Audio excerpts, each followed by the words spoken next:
Hi, I'm back.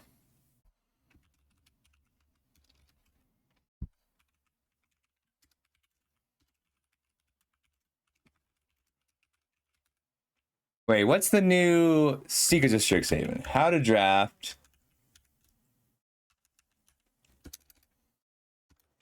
Secrets of Strixhaven. Can somebody just confirm that they can see me?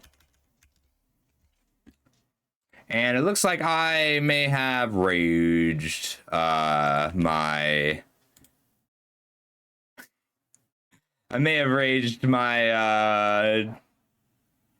set review slides away. So give me 1 second. Duplicate. Hey, Yakuo-san. So this will just take a sec. I'm sorry, I do have to remake this. All right, delete. There's the webcam. We're gonna have to slide it to the middle. And then we can keep that. Delete. We're gonna run the ad now because I want to be uninterrupted.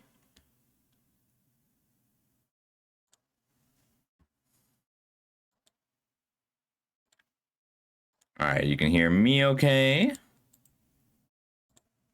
Delete there. And then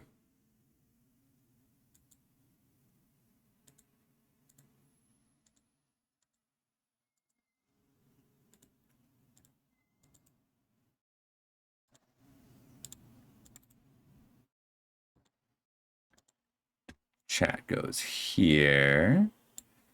And leave the left display on, but add a fresh source. Yeah, I think I got mad when I had to stop doing these. But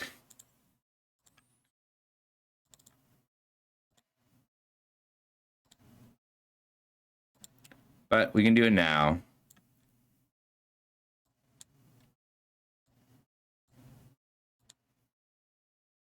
And then move this around so it looks a little like that. Miss the music, but I can't record with the music on. Seems about right. Let's check all our slides.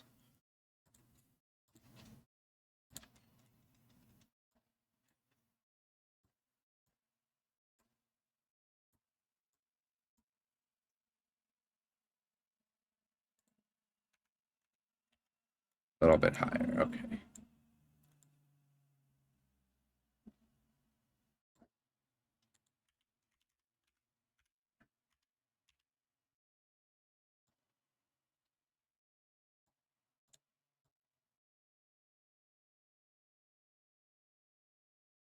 There.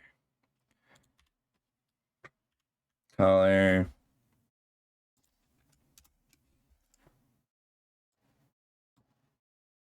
Sorry, this is the only content that I usually make. I guess I don't have to say that anymore. But I make this content to be viewed elsewhere. So I do try to make sure that it's legible and useful to people.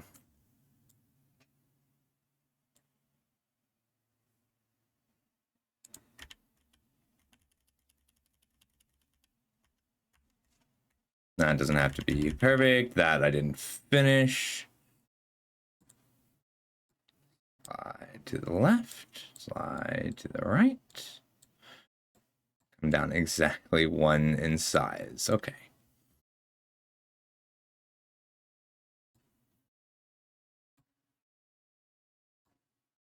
I think that's everything. Hell yeah.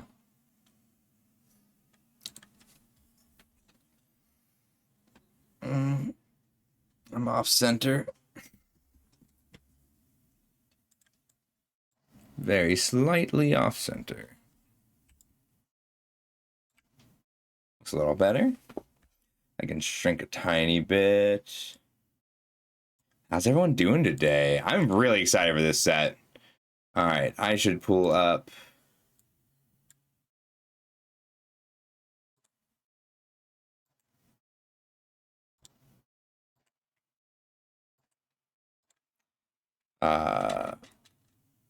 the stats I need to have. Simple, no. Analyses, that's what I need. 1, 2.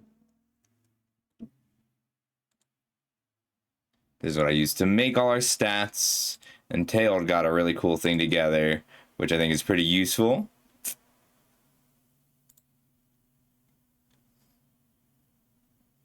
Hell yeah. It's one of the best sets ever.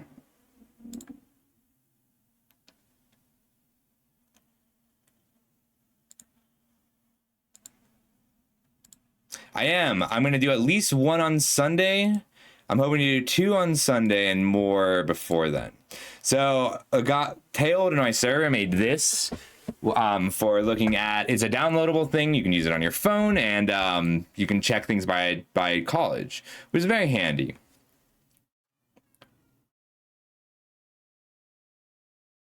I'm really excited though. All right, we're not going to need all of these. General counts, toughness stats, keyword abilities, stats. No, I'm not gonna need that. I'll need that, but you won't. Set SOS in case we need to find any specific cards. And here we go. All right. I feel like I should have some music. I'm not going to worry about it. I'm just going to talk. This will be a ton of fun. Water. It's reflected. Hey, Carl. All right. Okay, so here we go. This is going to be the full... Well, it's not full anymore. I'm not going to do the card by card, but this is the set overview for Seekers of Strixhaven. This is how to draft the set, how to play your sealed, and all the weird things. So, like, if you're brand new to Magic, this will be pretty useful. If you're very experienced at Magic and new to this set, this will be even more useful. I generally try to do something a little more advanced. There's lots of places where you can go, draftism, or even just Wizards, to look at the mechanics and look at the basics, right? And you're going to be picking a school at your pre-release. So this is a little more advanced. We're going to be looking at some more advanced concepts. We'll start pretty straightforward. And the first thing you need to know is that this set is really good. Like, I'm so excited for this set. It's been a long time. I'm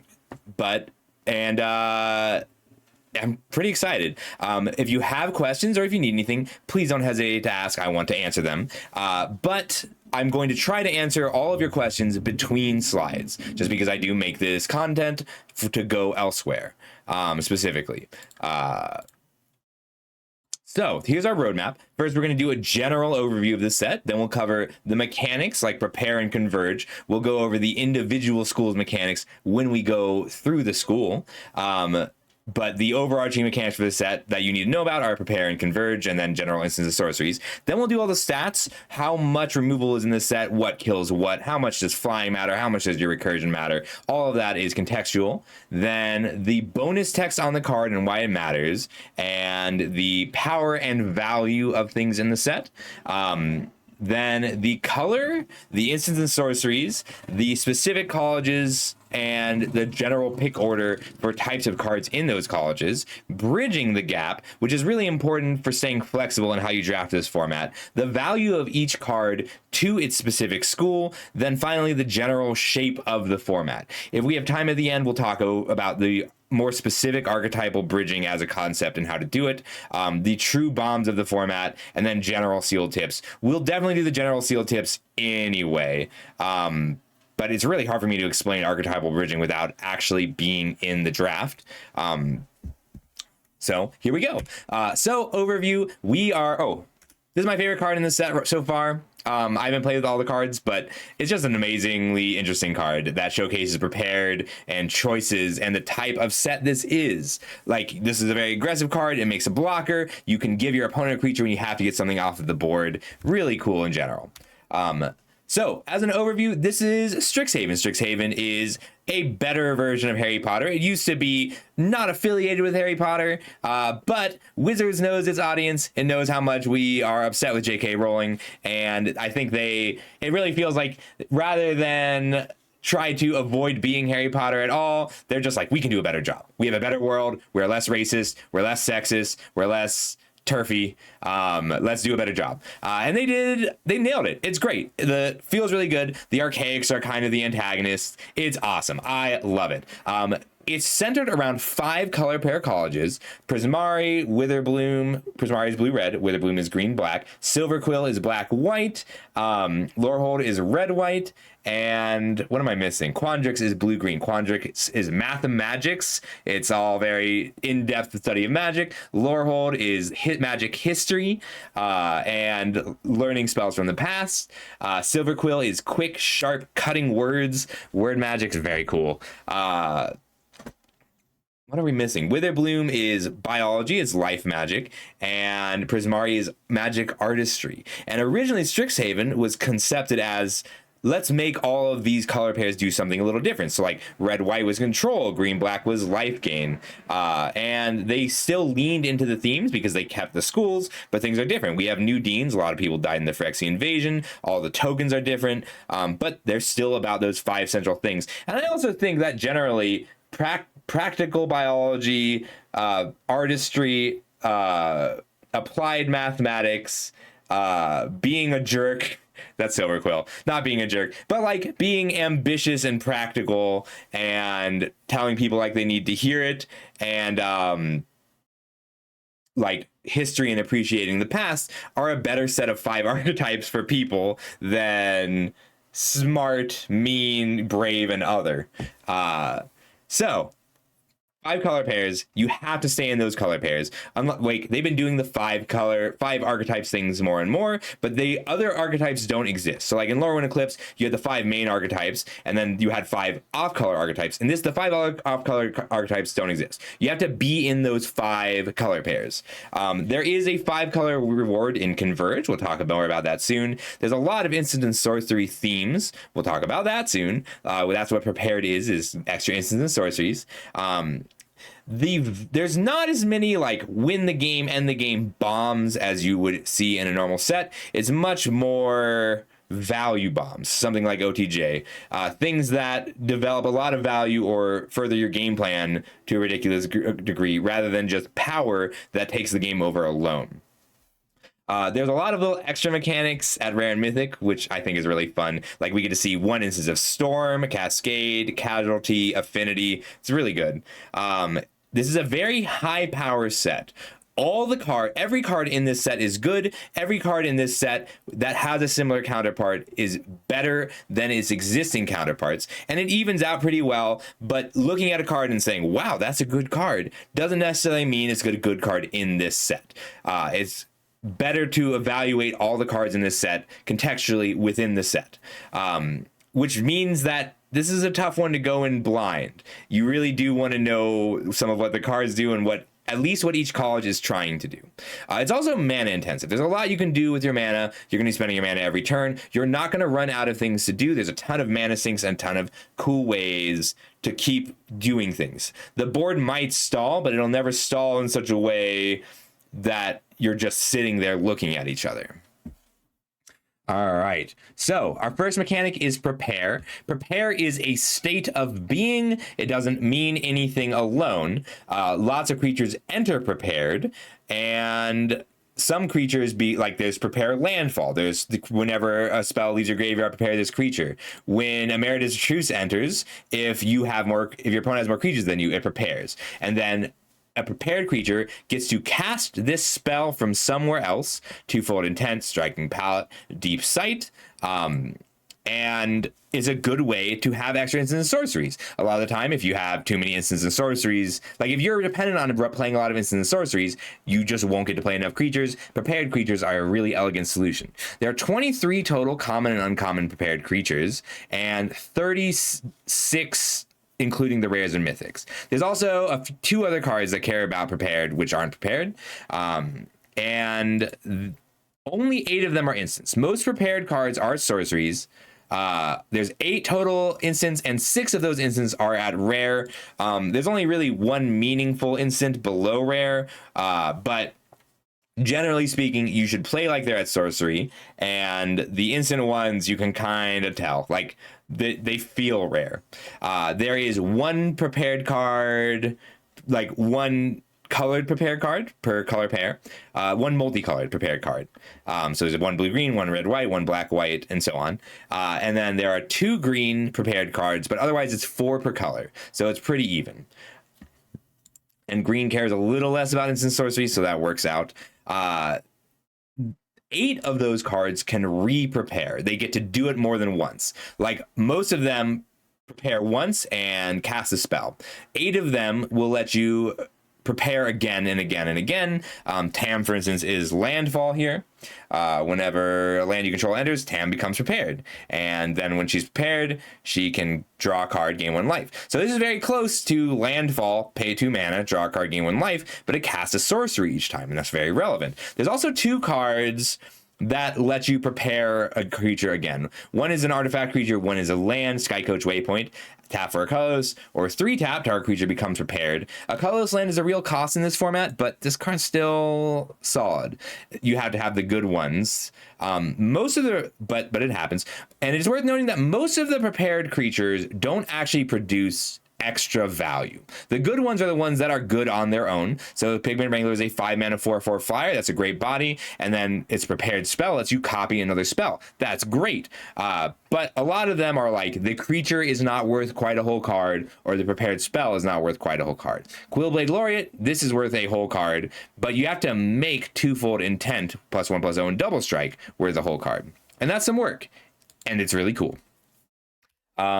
So the other mechanic that is worth knowing about is Converge. You don't actually have, like, Converge is not that prevalent, definitely not as prevalent as Prepare, but it's worth knowing about because it does change the direction of your draft somewhat. So there's only 9 cards with Converge, but they're colorless and they can go into any deck as long as you can make an extra mana.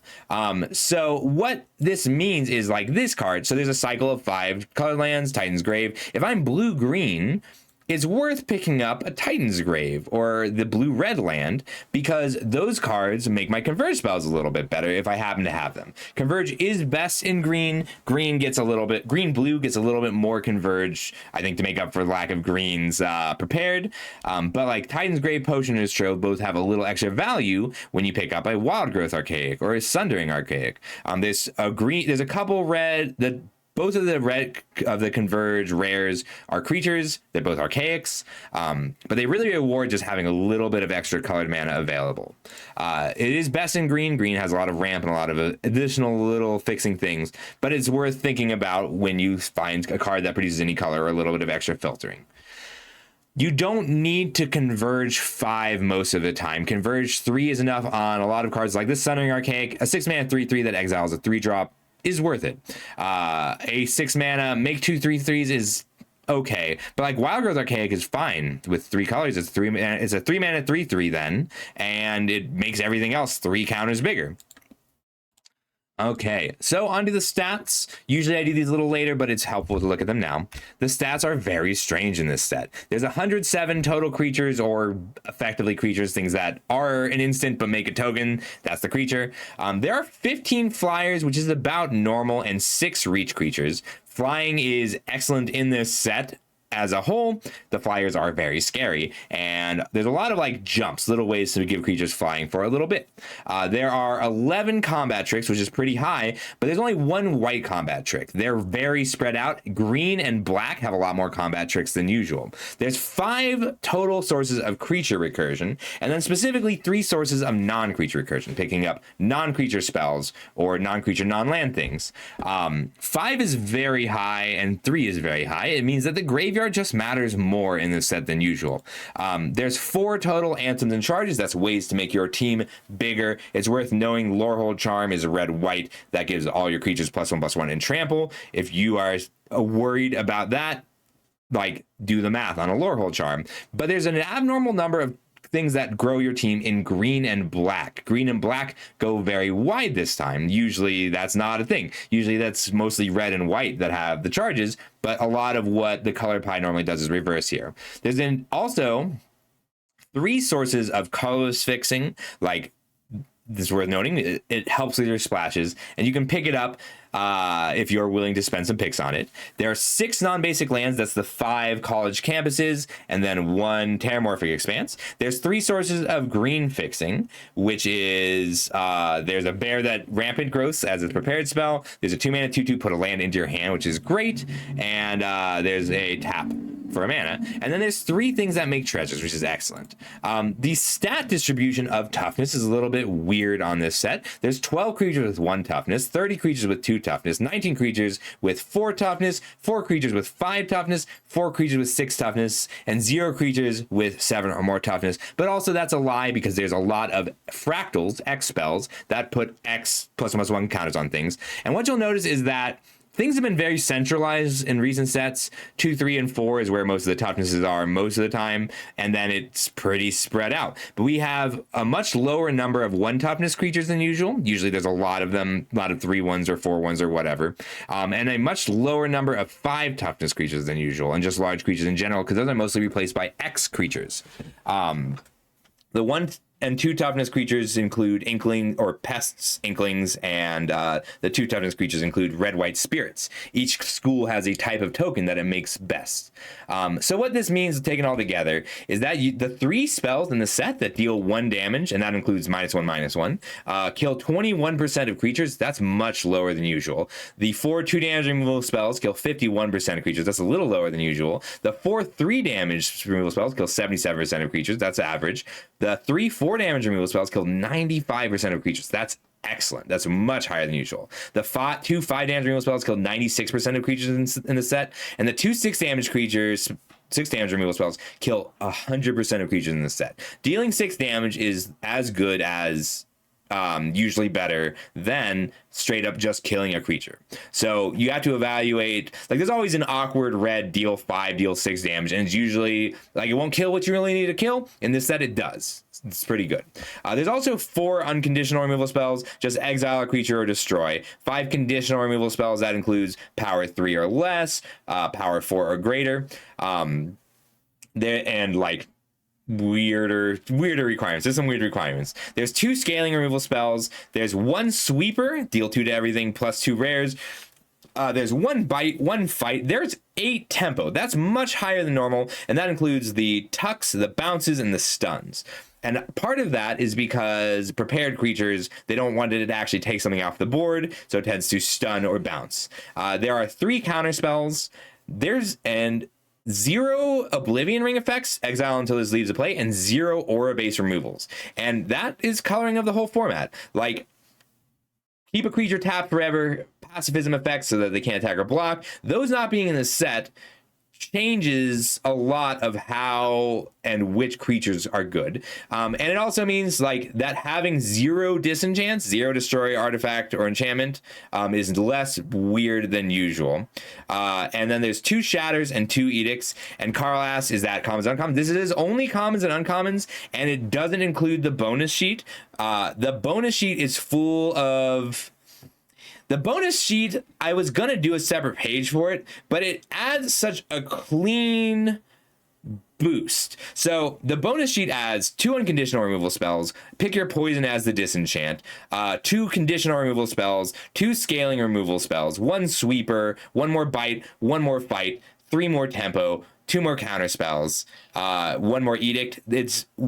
This is a useful enough metric that even including the bonus sheet doesn't change it enough. And the reason I didn't include the bonus sheet is that the rarity on the bonus sheet is so all over the place, because the rarity is the mystical archive, just all the instant sorcery spells they can access from the past. Quandrix Charm is destroy an enchantment. It is not a full disenchant, and it's not very useful. It's not a useful mode. But yeah, the bonus sheet adds a lot of removal to the pool, but doesn't meaningfully change the removal stats. And the rarity of those bonus sheet cards is still all over the place. I wasn't sure if I should like do the mythics, like Force of Will is on the bonus sheet as a counter spell. It's not really worth it. Like, it's not worth doing the extra rare mythic probability of a Force of Will, but it is worth including. Like, pick your poison is another conditional removal spell. and technically a disenchant, but the deck's that it's so rare that it hits the exact artifact you need. So we're just doing the commons and uncommons, but it scales pretty well other than the sweepers. It's worth knowing that there's 2 good rare sweepers. One is black, one is green black. All right, so bonus text. So this is something that I found worth doing for every set now. What extra text matters? Target. If it targets a creature, whether it's a combat trick on your turn, on your own creature, or remove a spell on your opponent's creature, it triggers repartee. There's a lot of extra little values you get from repartee. Opus cares about mana value 5 or greater. Increment, which is the blue-green mechanic, cares about just mana value.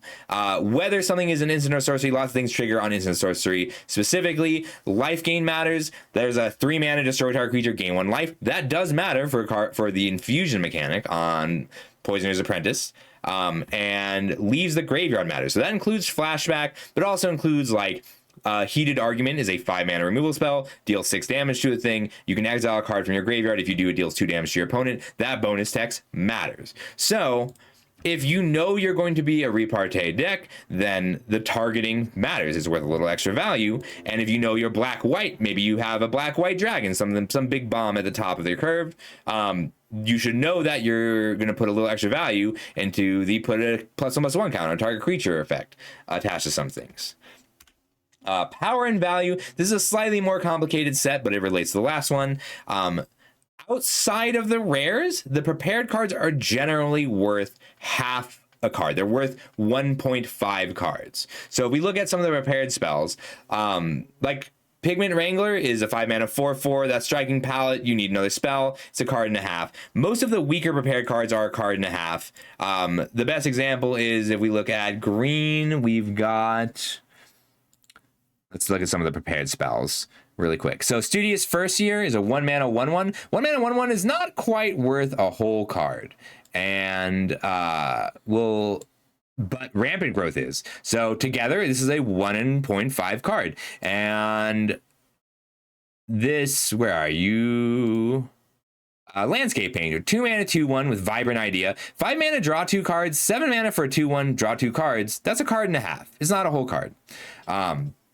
There's a lot of cards where it'll feel that way. There's a 2 mana 2/2, Make a Treasure. Blazing Fire Singer, cast Seething Song. It's going to be... Think of them as 1.5 for 1s, not 2 for 1s. So we have seen a lot of sets recently where every single card in the set is a 2 for 1. Every card that matters is just worth 2 cards. In this set, not a lot of the cards are worth 2 cards, but nearly every card is worth a card and a half. Like this Tam is another good example. 4 mana 4/3 is almost worth a card. 6 mana 4/3, draw a card is not quite worth 2 cards. Like it's worth 2 cards in the literal sense, but in the power level of modern Magic, this is worth card and a half on average, and it's a good card and a half. But think of everything as a 1.5 for 1, and you'll get about where you need to be. Lots of things come with a treasure or an inkling, or it's a 4 mana 4/4 but spread across 2 bodies. 1.5 for 1s is the value level of this set. The rares are generally full of value over time cards, but not a lot of like ETB do the thing. They come in and they do the thing and grow over time. 2 drops that grow are normal at the rare level. The 2 drops will get better over time. We'll come back to that, Reb. Hold that thought. You need to be... The good cards are very high power threats or parts of an engine. You're assembling an engine. So I love this Summoned Dromedary. It's a 4 mana 4/3 with Vigilance. You can pay to return it to your hand. If it's attacking and your opponent trades with it and you pick it up, it's solid. But if you are rummaging, if you're discarding a card to draw a card every turn, and you have the Dromedary, you're just paying 2 mana to draw a card every turn, multiple times a turn with all your extra mana. And if we compare that to the Spectacular Sky Whale, this is a 4 mana 1/4. This is not worth additional cards. But the next spell you play turns it into a 5/7 and then an 8/10, and that's a threat that ends the game alone. So you're going to want to try and think about whether your engine is producing a single or multiple high power threats, or a lot of value. And is the value you're producing as good as a 5/7? You're going to have to think about that as you go.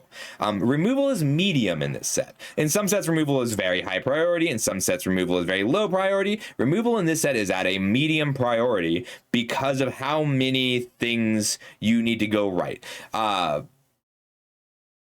Sometimes in some sets, like in Lorwyn Eclipse, it was better to deploy your own threat than answer your opponent's threat 80% of the time.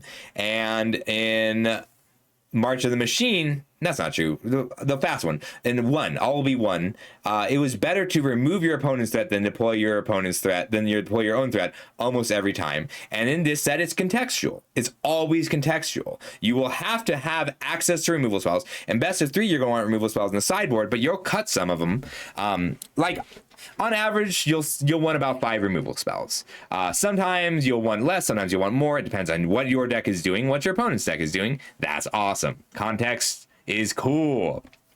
So Reb says Tam feels better than Tatyova. Tam is adjacent to Tatyova, and that's because blue-green does not inherently want to cast sorcery spells. So Tatyova, for reference, is a 5-mana 3/3 landfall, gain 1 life, draw a card. Tam is a 4-mana 4/3 landfall, pay 2 mana, gain a life, draw a card. So she costs less to put down, costs more to utilize, and it really depends on how useful casting a sorcery is to you. And that's great. I love that. It's all contextual. This snooping page is kind of its own little engine. Every time you target anything, whether it's the page or your opponent's creature, it becomes unblockable and you get to draw a card. It's very strong. And it's its own little engine. All right. Color. Color matters a lot in this set. Color is dense, and splashing and colorless lands are attacks. So this is in total a 2-color set made up of 5 colleges, and the mechanics are fully fleshed out per color. So in black green, you care about infusion, gaining life, and then turning that life into something relevant. But you can do that in just black, or you can do that in just green because of how densely populated they are in just black and just green. And you'll see that happen fairly often. You can do green life gain synergies or black life gain synergies, provided that black is very open or green is very open.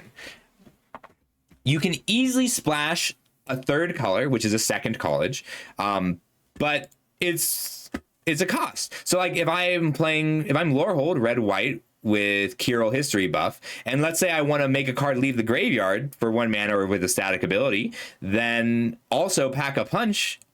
That's red, white every turn. That's a real cost. There's also, like, Essence Net Scholar is black, green, or black, green. If you have a colorless mana source or a blue mana source, because you're splashing blue, you don't get to play this on turn 3. That doesn't mean you shouldn't do it, but it means that there's a cost to splashing. Splashing is pretty easy, but you lose access to stuff like Essence Net Scholar or Quandrix Charm, or possibly your bomb. Splatter Technique is very good. If you're splashing green, it's really hard to cast Splatter Technique. You want to do your best to stay in a college. Like, you can do 3 colors, but you give up a lot of power to do that. So I'm not going to want to be 3 colors unless I have rares that aren't Splatter Technique, rares that are worth splashing. And you'll find that a lot of time you don't have a reason to splash. Like, if I'm Silver Quill, black, white, the cards that are in the other schools don't really help my game plan much. Silver Quill, like, knowing what is worth splashing in Silver Quill's case is usually going to be removal, strong removal from other colors, or card draw from blue is what's worth splashing, but it's hard to splash blue in black-white. There are no rare reasons to be off the color pair plan.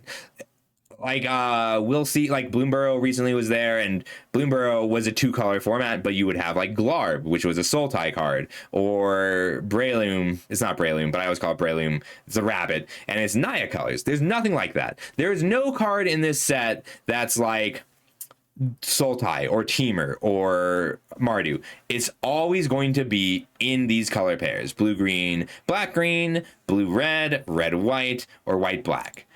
There's no bomb rare to open that makes you want to be green-white. In Instants and sorceries matter a lot. That's not non-creatures. So like prowess triggers on non-creatures. Most things here trigger on just instants and sorceries. In black, white, silver quill, repartee matters. You target with instant or sorcery spells. So instant and sorceries are the targeted creature. Blue red's mechanic is Opus. It triggers on any instant or sorcery, and then it has a bonus effect if it's mana value 5 or more. Blue-green cares about increment, which doesn't specifically care about instant and sorceries. It just cares about the mana value of cards. Red-white has flashback, which cares a little bit about instant and sorceries, in that only instant sorceries have it. For the like not just the card flashback, the mechanic flashback. And green-black has infusion, which does not care about instant and sorceries. Black has cards that care about instant and sorceries. Green does not. There's 38 total instants, 35 total sorceries, and 36 cards which prepare an instant or sorcery. There's also 5 dragons, one for each school. I just think this is neat. There's 5 mythic dragons. The blue-red one grants Storm to your instant or sorceries. The black-white one grants the blue-red one grants blue-red grants Storm. Red-white grants Cascade. No. Dude, I'm mixing them up. Black-white is Casualty. Black-green grants Affinity for creatures. Blue-red cast Storm. Red-white is Cascade? What's Miracle? Blue-green is Miracle. Blue-green is Cascade. Red-white is Miracle. There we go. So Yakuo says, doesn't the black conditional wrath care about life gain? They do call it infusion on the black spell, although there might be. So infusion is not a keyword; it is an ability word. Wait, I always mix them up. It doesn't actually mean anything. It's just to tie them together to make it easier for players to look at. Whereas flashback is a rule, is a word with text. Opus doesn't actually matter. Like if I write Opus on a card and no other text, nothing will happen. If I write increment on a card, you get to know what increment does, regardless of what else is there. So they could reprint Withering Curse without the word infusion and it would still work. But it has the word infusion on it. There might be an alt art or a weird printing of it, which doesn't have the word infusion on it. All right, on to the schools. So we're going to talk about the color pairs together. We're going to wait 90 seconds because I couldn't stop the ad. So I'll answer questions if people have questions, and now is a good time before we get on to the schools. Oh.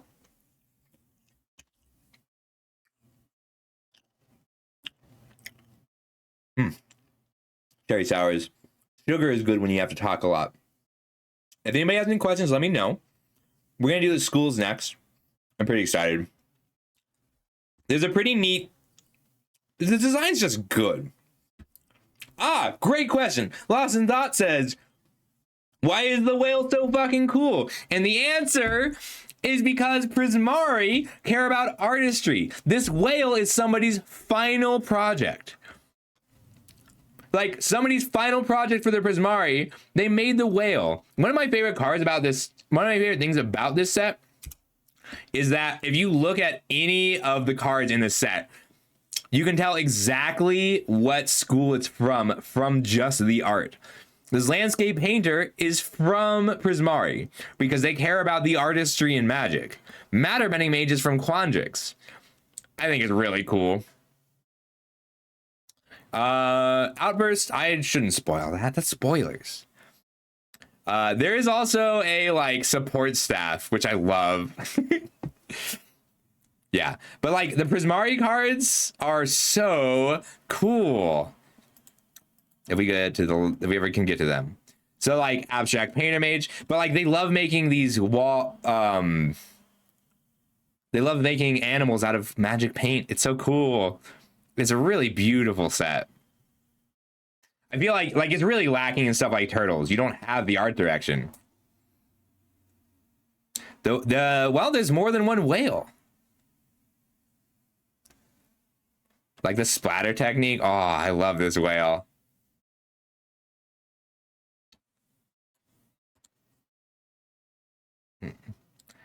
Well, it's somebody's opus. It's somebody's opus is a magnum opus. It's somebody's proof of concept for whatever they need. Which one is Postmortem Professor?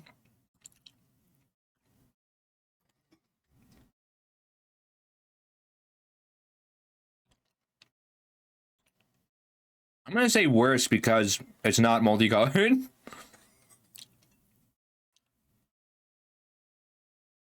Worse. It's just worse. Let's see if they have an alt art. No alt art for Splatter Technique. No alt art for Sky Whale. But yeah, it's beautiful. Like, I love it. Like, look at the students cheering on this whale down here. Bogwater is also, like, really important to that deck. We'll talk about it more in a bit. All right, on to the schools. So, color-wise, what I would usually do is talk about what each color wants to do individually. First, in this set, the schools and color pairs are so intrinsically tied to what you want to be doing as a player that we're going to talk about the multicolored first and then talk about the monocolored and how they relate to it. So up first, I'm going to talk about Lorehold. Lorehold is grindy. It used to be control. Now it's more mid-range and its graveyard matters. And the Lorehold mechanic is flashback, but that's just a Lorehold keyword mechanic. What they actually care about is cards leaving the graveyard. Turns out flashback is just a really good way to do that. So your graveyard matters and you're trying to grind, and you need to figure out whether you'll find that. So every school has two main directions, in addition to combo with rares. But the two main directions are growth and control. So Spirit Mascot is a very good source of growth, but you can also lean hard into control if you have the removal spells. You want these creatures that grow if you're going to be anything other than control. And they're a lot weaker in the control variants because if you draw Spirit Mascot late, it's just a 2-mana 2/2. But if you put this down on turn 2 and then start flashing back spells and exiling cards from your own graveyard, then it will really do the job. They specifically trigger on leaving the graveyard. Whenever one or more cards leave your graveyard, put a +1/+1 counter on this creature. This gets big fast. 2 cards and it's a 2-mana 4/4. There's also a lot of very powerful value cards like this Garrison Excavator. This is one of the better ones. Whenever one or more cards leave your graveyard, create a 2/2 red and white spirit token. That's not once per turn. That's not once ever. It's every time. The turn this comes down, if you've got a startled relic sloth, exile a card from your graveyard, you got a 2/2. Flashback a group project, you got 2 more 2/2s. Lorehold can snowball really well. However, I did need to add something in here. So we're just going to put payoffs first. Payoffs is the most important card. Most important part. And then what we need here is graveyard. So what I mean by this is rummaging and cheap burn spells, cheap removal. So killing your opponent's 2-drop is a really good way to put a card into your graveyard, because you'll find you're able to make things leave your graveyard as early as turn 3 and make that matter in a big way as early as turn 4. But really, you're fine just stalling to the point where you can group project Garrison Excavate in the same turn. Making cards leave your graveyard is pretty easy. So putting cards in the graveyard is actually harder than making cards leave your graveyard. And ideally, so exile, I should say, from grave. So exile from grave, not exile your opponent's things. You get to do this incidentally. It's at the bottom because you really want it on things that put cards into the graveyard or that are payoffs on their own or powerful spells or removal. But the cards that just make things exile from your graveyard on their own are all still fine. I love Lorehold. It's really fun to play with. I think it's the strongest color pair on its own, which is great because it was the weakest one last time we went to Strixhaven. It's very good. Up next, we've got Silver Quill. So cutting remarks, quick words. It's word magic. Love them. So their mechanics is a repartee. And when you cast an instant sorcery spell that targets a creature, do something. And that ranges from put a counter on this creature to put a counter on any creature to draw to make a 1/1 flyer. It's really wide. This Forum Necroscribe is the most extreme example. Repartee, reanimate a creature. Like, very strong, not just in Silver Quill, but absurdly good as a 6-drop. So it triggers on removal spells when you kill your opponent's creatures, or pump spells when you target your own creatures. And that means that inherently you're either going to be an aggro deck when you're pumping your own creatures a lot, or a controlling deck when you are killing all of your opponent's creatures, or you can just straight up be mid-range when you are doing both a lot. But you want to be leaning in. So I say choose speed early. What I mean is choose between removal and pump spells early, because the pump spells are really good. The removal spells are really good, and you're not going to have room for all of them. One of the reasons that this elite interceptor is so powerful is because it kind of does everything. Like a 3-mana 1/2 draw a card, tap a creature is fine or okay. But it triggers repartee and always replaces itself. You need to know what the most powerful cards are from other schools. And that's because you're going to be killing things at key times. You have to figure out exactly when something needs to die. You can go all in aggro, sure. There's a 1-drop that grows for repartee. There's a 1-mana enchantment that grows anything for repartee. And you'll win some games, sure, by just going all in, killing whatever. But the difference between pumping your creature at the right time, like you're going to have to choose between, there's a 4-mana, put 2 counters on a creature, take a card from your opponent's hand, and 4-mana exile target creature. You will often have both of those cards in your hand and have to choose which one to play. You will often have both of those cards in one pack and have to choose which ones to pick. Generally speaking, you want the prepared ones first. Abigail is amazing in this deck. And you want keywords because these creatures grow. They grow in a big way. So lifelink, menace, flying, all excellent things to have on your Silver Quill creatures. You want your prepared creatures first. Really, you want your bomb repartee cards first, but you'll know those when you see them. But you want prepare first, then you want your repartee cards, and then your engine piece. So figure out, you can be aggressive enough to kill your opponent before you run out of cards, but it's really hard. There's a lot of good engines you can assemble here. Abigail is a good example. Forum Necroscribe is an engine on its own. That the 3-mana 2/3 that draws a card when it hits, there are engine pieces, and they're excellent in the aggressive or controlling versions of the deck. Then you need your cheap removal, then you need your cheap tricks, or swap that based on how aggressive you are, and then you need your expensive interaction. So it's good to know whether you're curving out into something like the Necroscribe, which provides a lot of value, or something like just bad removal. If you're paying 5 mana to kill a creature, that's fine, as long as it's not taking time away from deploying more creatures. Like if you go 1-drop, 2-drop, 3-drop, you don't have to play any more creatures. You can just kill things. And if your deck is good enough at going 1-drop, 2-drop, 3-drop, then it's fine if all your removal is 4, 5, and 6 mana. But if you're relying on the Necroscribe to carry you into the late game, then you need to get your interaction down a little sooner. And you want to know the key cards from other schools if you are going into the hand hate route. There's a lot of good ways to take cards out of your opponent's hand, but don't choose wrong.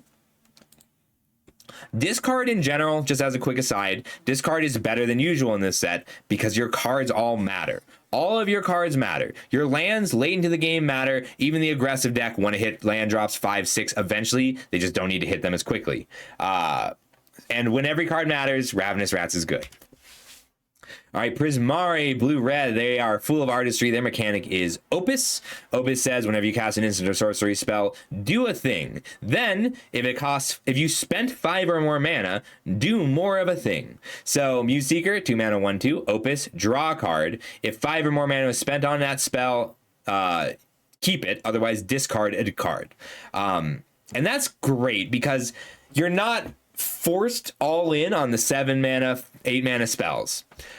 There's also a lot of cards in this color pair that ramp you, but only for instant and sorcery spells. Abstract Painting Mage is a 3 mana 2/2, and you get blue-red every turn, but it's only for instant and sorceries.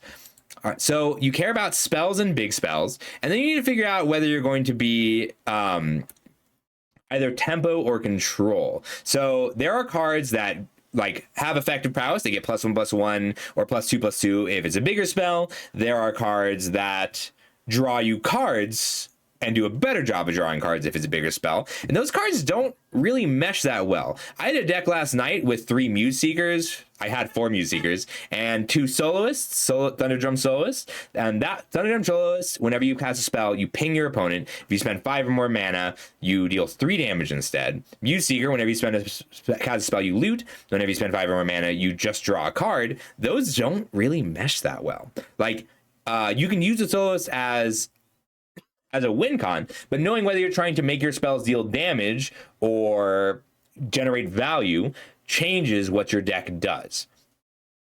And you can do the damage thing with ramp with big spells, but like Visionary's Dance is not great if you're full aggro. So picking your speed kind of early is nice, and it's not even a matter of, so like your aggressive deck will still want a Muse Seeker, but don't be like me and run 4 Muse Seekers. And your controlling deck will still want a Soloist, but don't be like me and run 4 Soloists. You want to balance it. Like, you can take balanced in your early picks, and then as the draft goes on, lean harder into the direction that you want to go.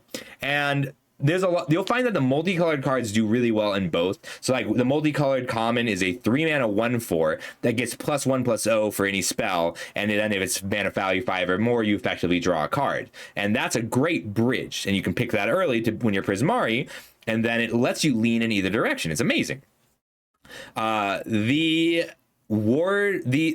prepared creatures are really good in this. Like this Campus Composer, 4-mana 3/4 is an okay body, but it comes with an Aqueous Aria to trigger your Opus for 5, and the ward here helps it survive.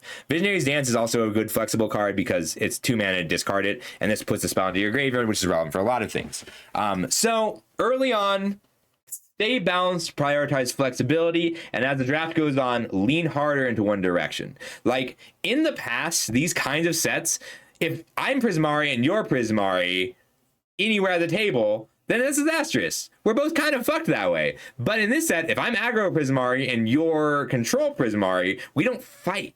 So identifying what the open color pair, but also what the open color pair plan is, will make your draft kind of great. I think every college can be supported. Every college supports 2 drafters per table. It's tougher at 3 or 4. There's a lot of exceptions. So first you want your flexible Opus cards. So Muse Seeker is actually great, and the first copy you always want, but then you want the multicolored ones. Then your payoffs, like the bigger spells. Then the other spells, and then either your ramp stuff or prepared stuff based on what you're missing. So like the prepared stuff is really strong in that flexible slot, but the prepared creatures are really strong in that flexible spot. But overall, it's going to be case by case on a lot of that. And you'll lean, like, the difference between Abstract Pain Mage and Campus Composer is how big your other spells are, how big your 5 mana and more spells are, and how impactful they are in the game. All right, Witherbloom. So Witherbloom is really cool. The cards in Witherbloom are individually the most powerful, but as a whole, the color pair has the least overlap with other colors. So it is less dependent on its mechanic. Its cards are just strong, but it's the hardest to pivot out of or into. So like if I end up, like it happened a few times. Like if I am Lorehold and then red dries up, if I prioritize my white cards in Lorehold and then someone on my right opens a big bomb and moves into red, then I can pivot into Silverquill. I have a lot of cards, like these elite interceptors, there's a lot of cards that work in both. But that's less the case for Witherbloom. So you need something pretty strong to go all in early, but the cards in it are really good in it and not good elsewhere. No one else gets to splash a Bogwater, Lumerette, or an Essence Knit Scholar. And like even Silverquill doesn't get Poisoner's Apprentice. This card's hard to trigger. Like it looks really good. A 3-mana 2/2 that kills a creature on ETB is amazing. You can blink it, you can recur it, it's very strong. But gaining life is not free. You need to be a deck that makes pests. And if you just have spare pests, so like there's a lot of spare pests. They're a token that Witherbloom makes a lot of. And when this creature attacks, you gain 1 life. And if you just have a lot of spare pests, it's not great. Like if I have 3 pests that just gain a life, and I have to sacrifice a pest to trigger an infusion, I want to make sure I'm getting something good out of it. Figure out whether you're grinding, like for value with stuff like the Poisoner's Apprentice and gaining life so that you can take hits, or going wide. Green Black Go Wide is a thing. You can make a ton of tokens, pump up the whole team, heal your opponent all at once, and it feels great. You should also try and keep a tally as you go of how much you need to infuse. If I have 3 copies of Poisoner's Apprentice, well, I need to take Bogwater Lumerette over good removal. I need to take good ways to gain life over more powerful cards. You need to prioritize your synergy. So I know, I'm sorry. I usually do like a clean, this is the order of things you need. It is not clean for Witherbloom, but take your bombs first. You can take off-color bombs. Green is good at splashing. Then your power cards. So the power cards are things like Essence Net Scholar, but it includes, there's a 3-mana 2/3 that whenever you gain life, it gets bigger. You need those attackers. You need things that hit, and your beneficial big bodies. Then figure out what kind of bodies you want and take those. And it might be like anything that makes 2 bodies is really good. You might need more life gain. You might need bigger creatures, and you need to evaluate as you go what kind of creatures you're looking for actively. Like if you're going wide, take this Thornfist Striker. This card's amazing if you've got a big pile of creatures. It's solid otherwise, but like it's first pickable. Like pack 2, pick 1, take this over a rare if you have 8 pests already. And now you have to really just stop and evaluate. If you're drafting in paper and you're Witherbloom, then they give you 45 seconds to look at your pack before you open the next pack. Use it really well. Figure out what you're missing. You need to find more infusion and payoffs for value, because there's not a lot of inherent value. There's not a lot of cards that are just giving you value. You need to find more infusion. You need to find more life gain. You need to find more bodies. You need to find your infusion life gain pairs in order to get those synergies going, or you need to find more ramp and removal. The removal to keep you alive until you can get to the things you're ramping into. Hard to draft, very rewarding. Quandrix. The Mathemagicians. So they bill it as ramp, and there's a lot of ramp, but the main directions you're taking Quandrix is ramp, and then I'm just calling it growth, because that includes increment, but the flexibility of Quandrix cards is not card by card. It's how good they are at so many different points of the game. So you can be an aggro deck in the sense that you, like I had an aggro deck last night. There's a rare 1-mana increment card. Increment says whenever you cast a spell, if the amount of mana you spend to cast it is greater than this creature's power or toughness, you put a +1/+1 counter on this creature. So I had a 1-mana increment card, and then a Cuboid Colony, which made my 1/1 a 2/2, and then a 3-mana 0/3 increment card, which made my Cuboid Colony a 2/2, and my 1/1 a 3/3, and you're just bigger than everything your opponent plays for the rest of the game. And you need to identify whether your deck is one that wants to play a Studious First Year on turn 1 and Rampant Growth turn 2, or a Cuboid Colony on turn 2. And these cards are still going to be good in general, but it's harder to increment your creatures if you don't have a lot of spells, and it's harder to cast your big creatures if you don't have a lot of ramp. So the directions for Quandrix are tempo, growth, and ramp. Figure out whether you're growing over time. Like Terrafractal here is a really good example. It's blue, green, X, make an XX. Well, +1/+X when it enters gain 2 life. This card is very good if you're incrementing. If you have a Cuboid Colony and then another increment creature, and then your turn 4 Terrafractal is only a 4-mana 3/2 gain 2 life, but it increments both your cards and you're happy with that. Oh, and it's also really good if you play 2 Studious First Years, put 2 extra lands in, and make a 6/5 Terrafractal that doesn't grow the other 2 creatures. But in that example, that's the same total additional power on the board. If you increment 2 cards and have 2 less mana, then that's exactly as good as each other. And if I have 1 increment creature and I 1 rampant growth, I don't have the same amount of power on the board. So you're going to want to prioritize increment or ramp, and ramp will happen more when you pivot later into it. Like if you're taking your increment cards aggressively, then you're more interested in cantrips. You're more interested in cheap cards that grow you more cards. And these X spells are where your flexibility lies. That flexibility is key. This is also, the ramp build gets to splash more. The increment build does not. It's the easiest to pivot out of. Like if you start green, you can pivot into black pretty easily because you'll still be able to splash blue if you're ramping, but not if you're incrementing. I think it's really cool design. So generally, oops, I forgot to change this. Ramp, or increment is your first priority. Then you need your raw power, then you need your flexibility, and then you need your win con. I'm going to go ahead and add cantrips to the bottom. because those are good regardless. And this is not all the things you need. These are just the 5 things you need in your first priority order. All right, up next. Oh, that's all the schools. We finished the schools. We're gonna take a 90-second candy break so that I don't get interrupted talking about this, because the next section is pretty much the rest of it. So 90-second ad, get a drink, and if you got questions, I'll answer them right now. No, lunch break. School lunch. We're still doing school. Don't you ditch class, Farquad. 90 seconds to compile my thoughts. So I went ahead and checked everyone else's content after I came up with all this. Nobody else talked about this. I think that's crazy. Like, I think this is so important. This next bit. I don't understand. That was a great question. I think it's probably Silver Quill, but it's also the strongest. Silver Quill is the hardest to assemble to get the right cards for, and the most powerful in sealed.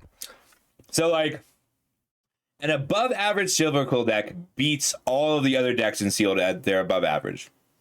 Both. And it's because of the disparity outburst. There's the most disparity between the 2 things that Silver Quill wants to be doing, which is not a problem at all for draft. It's just a problem for sealed. We'll talk about that more at the end. We'll talk about the differences between draft and sealed at the end. But great question. Like, Lorehold, you're happy cramming all the things together. But Silver Quill, like, a real aggro Silver Quill deck or a deck with a critical mass of removal is so good in sealed. Okay.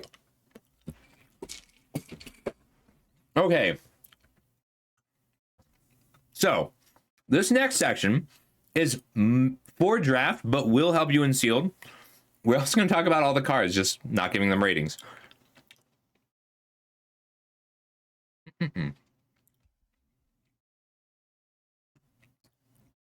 Cherry sours might have been a mistake. All right.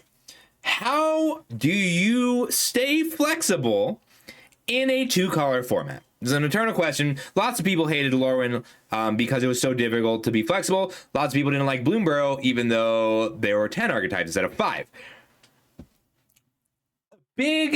One of the big arguments and things that should come up in every draft format is how good does a card have to be before you fight for it? Like, there are good enough rares in some sets that the 2 people on your right, if you open a black bomb and the 2 people on your right are both also in black, you're still going to fight for it and play worse cards. But all the cards are pretty good. So if you open a huge bomb, then great, go for it. Like, force that, is worth it. You'll get some cards you need, if not all of them. But if you didn't, then there's not a lot of huge bombs in this set. Even the Mythic Dragons are not always going to be worth playing. But otherwise, flexibility is really valuable. So Page is like pretty average overall, but it's still colorless. Diary of Dreams, Strixhaven, Skytroach, Terramorphic Expanse are all really solid early picks until you figure out what the other people are around you are doing. And if you don't see a powerful uncommon or rare or mythic rare in your opening pack, you might need to stay colorless. And if you don't see any good colorless cards, like, honestly, Page shouldn't be here. I don't remember, like, I liked her, but these 3 are definitely worth first picking because that flexibility is so valuable. And otherwise, staying in 1 color is also pretty valuable. Like, being able to fight for 1 color and then lean towards the more open one, even if it's not perfectly open, is a strategy that really raises your odds of success in the draft and keeps you from train wrecking. And it's always been something you could do in a format, but is both more important and easier in this format. So there are a lot of multicolored cards, maybe the most we've had. I'm not sure of that. So it's going to be okay to commit to 1 color and wait on the second one. And it's good to know how hard to fight for a given rare. And you can do like if I open a Ral and I'm like, I really want to play this mono black Ral. So I was flexing between green, black and black, white the whole time. The 3 mana rock that makes multiple colors of mana is also good for this, although it excludes some of the more aggressive builds. You need to know how hard you want to fight for your color. So the thing about Strixhaven, Secrets of Strixhaven, that makes that a little bit easier is that the set was really, thanks so much for the follow, Malva. It was really intentionally designed with this in mind. So how do I determine how valuable each card is to a given school? We're going to talk a lot about that. But each school, so every color, we're on monocolors now. Every color feeds into 2 schools. So every white card feeds into Lorwyn and Silverquill. 2 play styles. So that's either proactive or reactive. So like Silverquill as an example, you are very proactive with your pump spells in your discard. There's a 3 mana, draw 2 cards, lose 2 life, put a counter on a creature. That's very proactive. And then there's very reactive, just 4 mana, exile a creature. And then 2 speeds. It's not always control or aggro, but there's definitely control or mid-range and tempo, and it's very intentional. Every school is 2 colors, two styles, 2 speeds. It's very helpful to lay it out in a grid and think of it as a grid. I should have definitely made a slide that was a grid of this. There's an abnormally high number of multicolored cards at common and uncommon, and because the off-color archetypes aren't supported, each mechanic is supported enough within its own color to do that school's 2-color plan in 1 color. Does that all make sense? I know that was a lot of words. So the Silverquill Repartee plan, you can have a mono-black Silverquill Repartee deck and a mono-white Silverquill Repartee deck. You can have a mono-green ramp deck, and if you're mono-green, you can incorporate some of the infusion elements. If you're mono-red, you can have an Opus deck that incorporates some of the Leaves Graveyard elements. And that flexibility is one of the things that makes this set so amazing to me, because you can have a red-black infusion deck, or I'm sorry, you cannot. You can have a black-white infusion deck.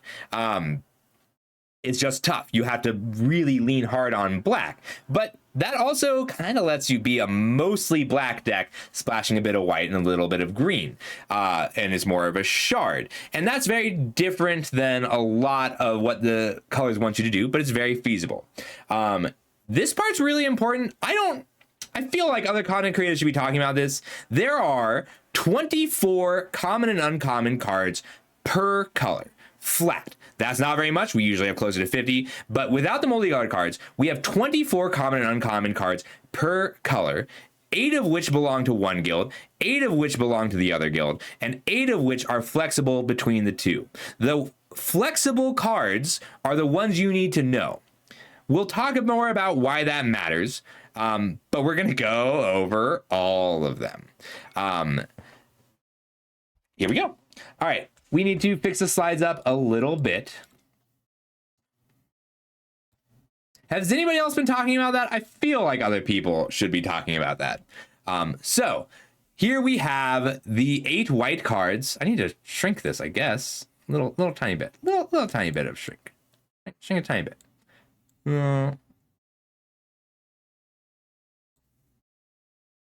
All right, so these 8 cards go into both Lorehold and Silverquill. Ajani's Response and Stand Up for Yourself are both pretty equally good. Ajani's Response is actually very weak in the more aggressive Silverquill, but it's still excellent in the mid-range, and is good in both versions of Lorehold. Stand Up for Yourself, same deal. Dig Site Inventory and Daydream are both targeted spells that flashback, so they leave the graveyard and target a creature. Ennis there's more things you want to blink in black-white, but it's easier to grow in red-white. Spirit Call Enthusiast and Eager Glyph Mage are both and Elite Interceptor are all just strong enough to hold their own in both decks. That means that if I see a bunch of Elite Interceptors and Eager Glyph Mages, coming back around, I know that white in general is open, but I don't necessarily know which school is open. Conversely, if I see a lot of stone docents, group projects, and summoned dromedaries, I know that red-white is open, even if black-white isn't.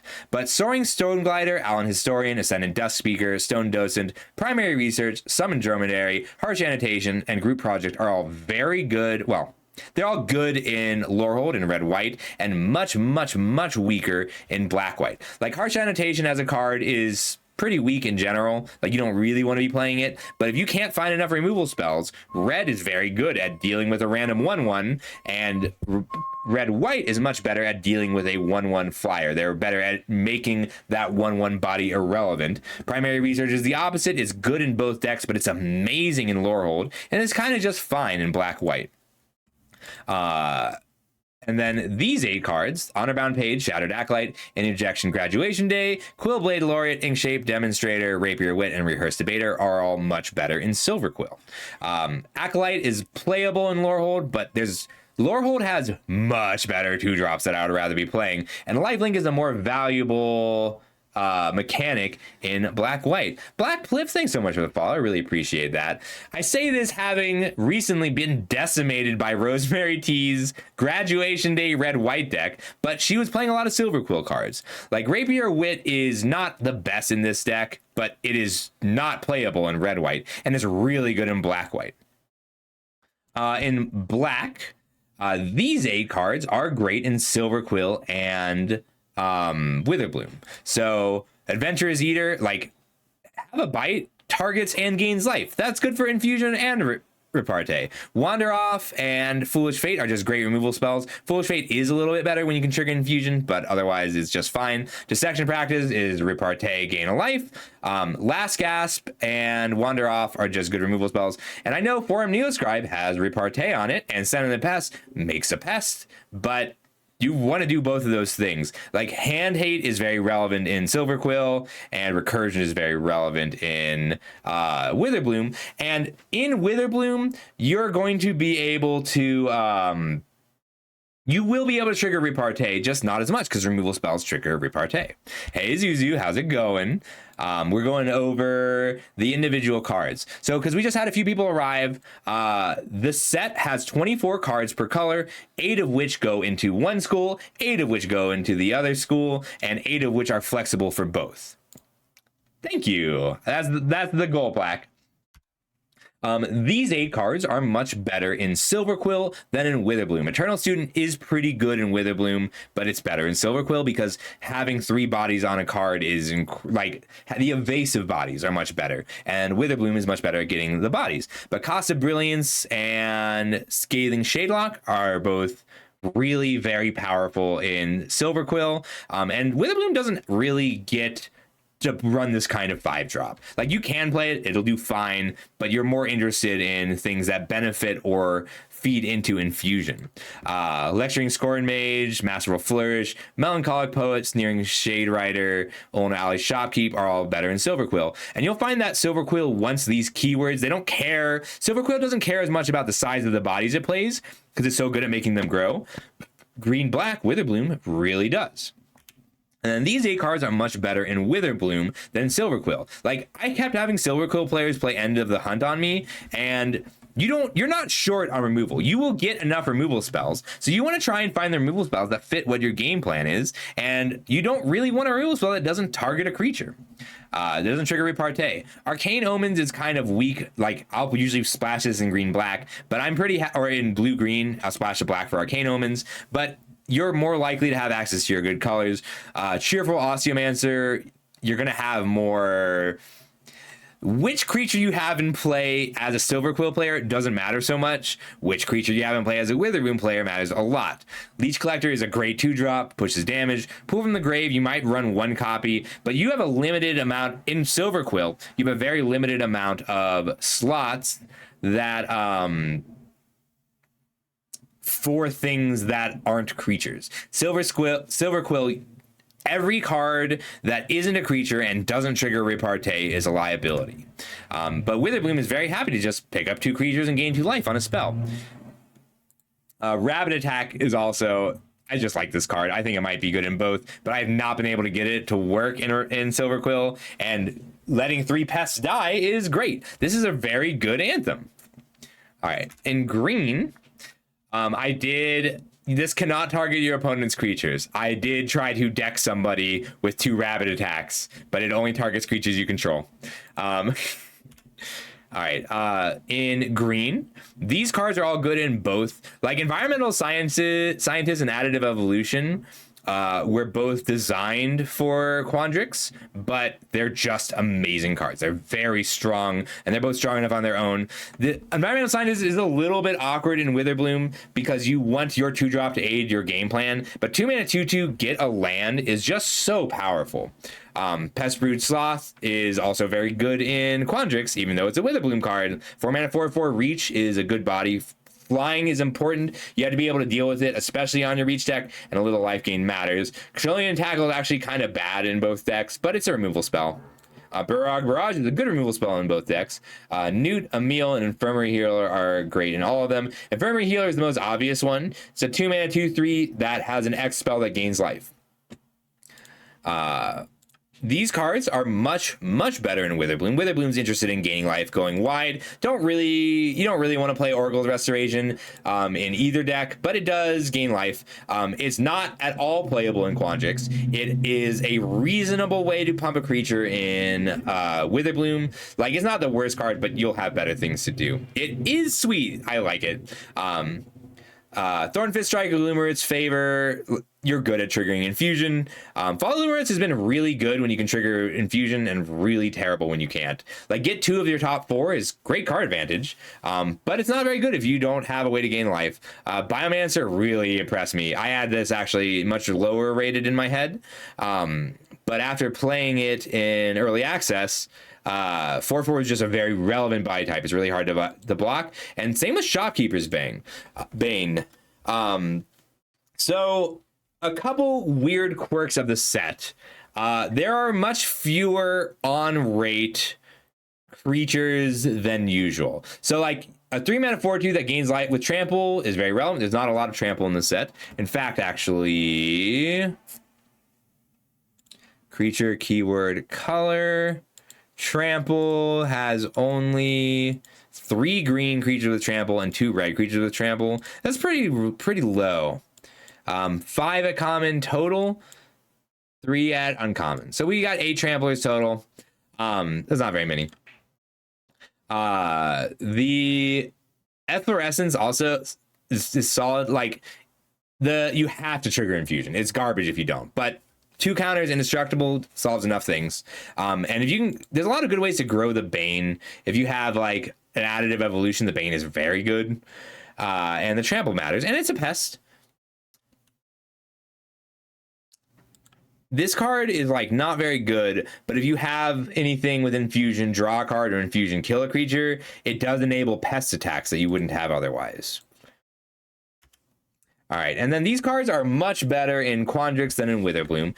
I tried running Studious First Years in Witherbloom, and I was always disappointed. And that's because your 2-drops are amazing in Witherbloom. Your 2-drops need to be gaining you life or growing or enabling your game plan. And Studious First Year just doesn't do a great job of that. If you're Witherbloom, take Noxious Newt, the 2 mana 1/2 Death Touch, over the Studious First Year, because they both give you 4 mana turn 3, but the Newt is a better body as the game goes on. Snarl Song you need to converge 4 for Snarl Song to be something you're happy to play in this format. Making 2 4/4s is worth it for 6 mana. Making 2 3/3s is Glorious Decay. Witherbloom just doesn't need it. Like, you end up needing Glorious Decay in blue-green because there's not very much removal. But exiling, like, being able to cantrip and trigger Increment was relevant often enough that only dealing 4 damage to a creature with flying otherwise mattered. And you also struggle with flyers a little bit in Quandrix. Wild Hypothesis, Simone's Experiments, Hungry Graphalon are all only good in Quandrix. A Baron Manaworm is a real finisher. It's a strong finisher. All right, blue. These cards are good in blue-red and in blue-green. So Aviator is just efficient, and this jump is relevant. So whenever it attacks, you get to make a jump, and then you can play it on your opponent's turn still. It's one of the only instant prepared cards, and you can attack, put the prepared trigger in the stack, jump something else. So it's great as an attacker in blue-red, and it's an okay attacker and a reasonable blocker in blue-green. Banishing Betrayal. Bouncing is as good as killing in a lot of color pairs. Like being able to bounce your opponent's fractal just matters. Or even bouncing your opponent's in Silver Quill. So many of the repartee creatures grow massive. They're 48, like they're 8/8 before you know it. Bouncing it and forcing your opponent to reset is great. Brush Off is okay. It's not as good as Essence Scatter, because when every creature is a 1.5 for 1, Scatter is going to be a 1.5 for 1. Campus Composer is nice because specifically the prepared creatures that cost more on the spell than on the creature cast are excellent in Quandrix. So because it's 2 increments, like no matter what, you get 2 increments with an increment creature. The first one is a 4-mana spell, the second one's a 5-mana spell, and you care about this in Prismari because it's a 4-mana blocker, it's a good body, that then triggers Opus on things like Museeker. Tesla the Tangential and Museeker are both just good cards. Scatter is just a good card. Fractalize really impressed me. So Fractalize is nice because there's a cheap aggro prowess style blue-red deck, which Fractalize is excellent in as a combat trick to turn your opponent's blocker into a 1/1, and also pay 5 mana in to trigger your opuses for the full amount. And in blue-green, you can just use it as a win condition to give a creature +X/+X. Or similarly, shrink your creature to a 1/1. Blue-green has a light theme of X spells, which I love. All right, these cards are mostly just good in blue-red. Flow State was criminally difficult to get the full value out of in blue-green, and pretty easy to do it in blue-red. You need an instant and a sorcery in your graveyard to make this worth 2 cards. If this is worth 1 card, you're happy, like it's fine.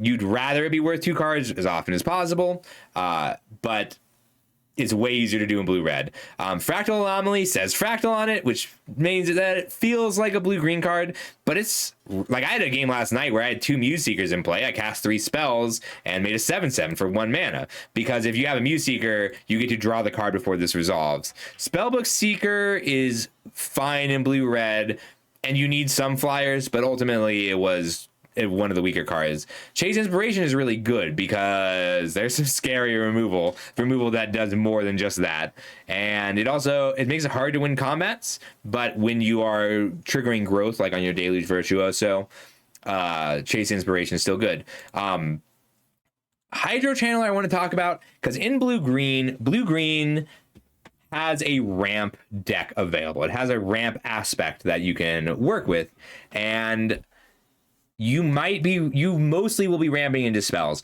but there is a version that ramps specifically in. You mostly ramp into creatures. There's a version that specifically ramps into spells where Hydro Channeler is pretty good. Similarly, you don't actually want this in the blue-red aggro version. You want this in the blue-red mid-range control ramp version. And Deluge Virtuoso also is part of that package in the blue-green deck.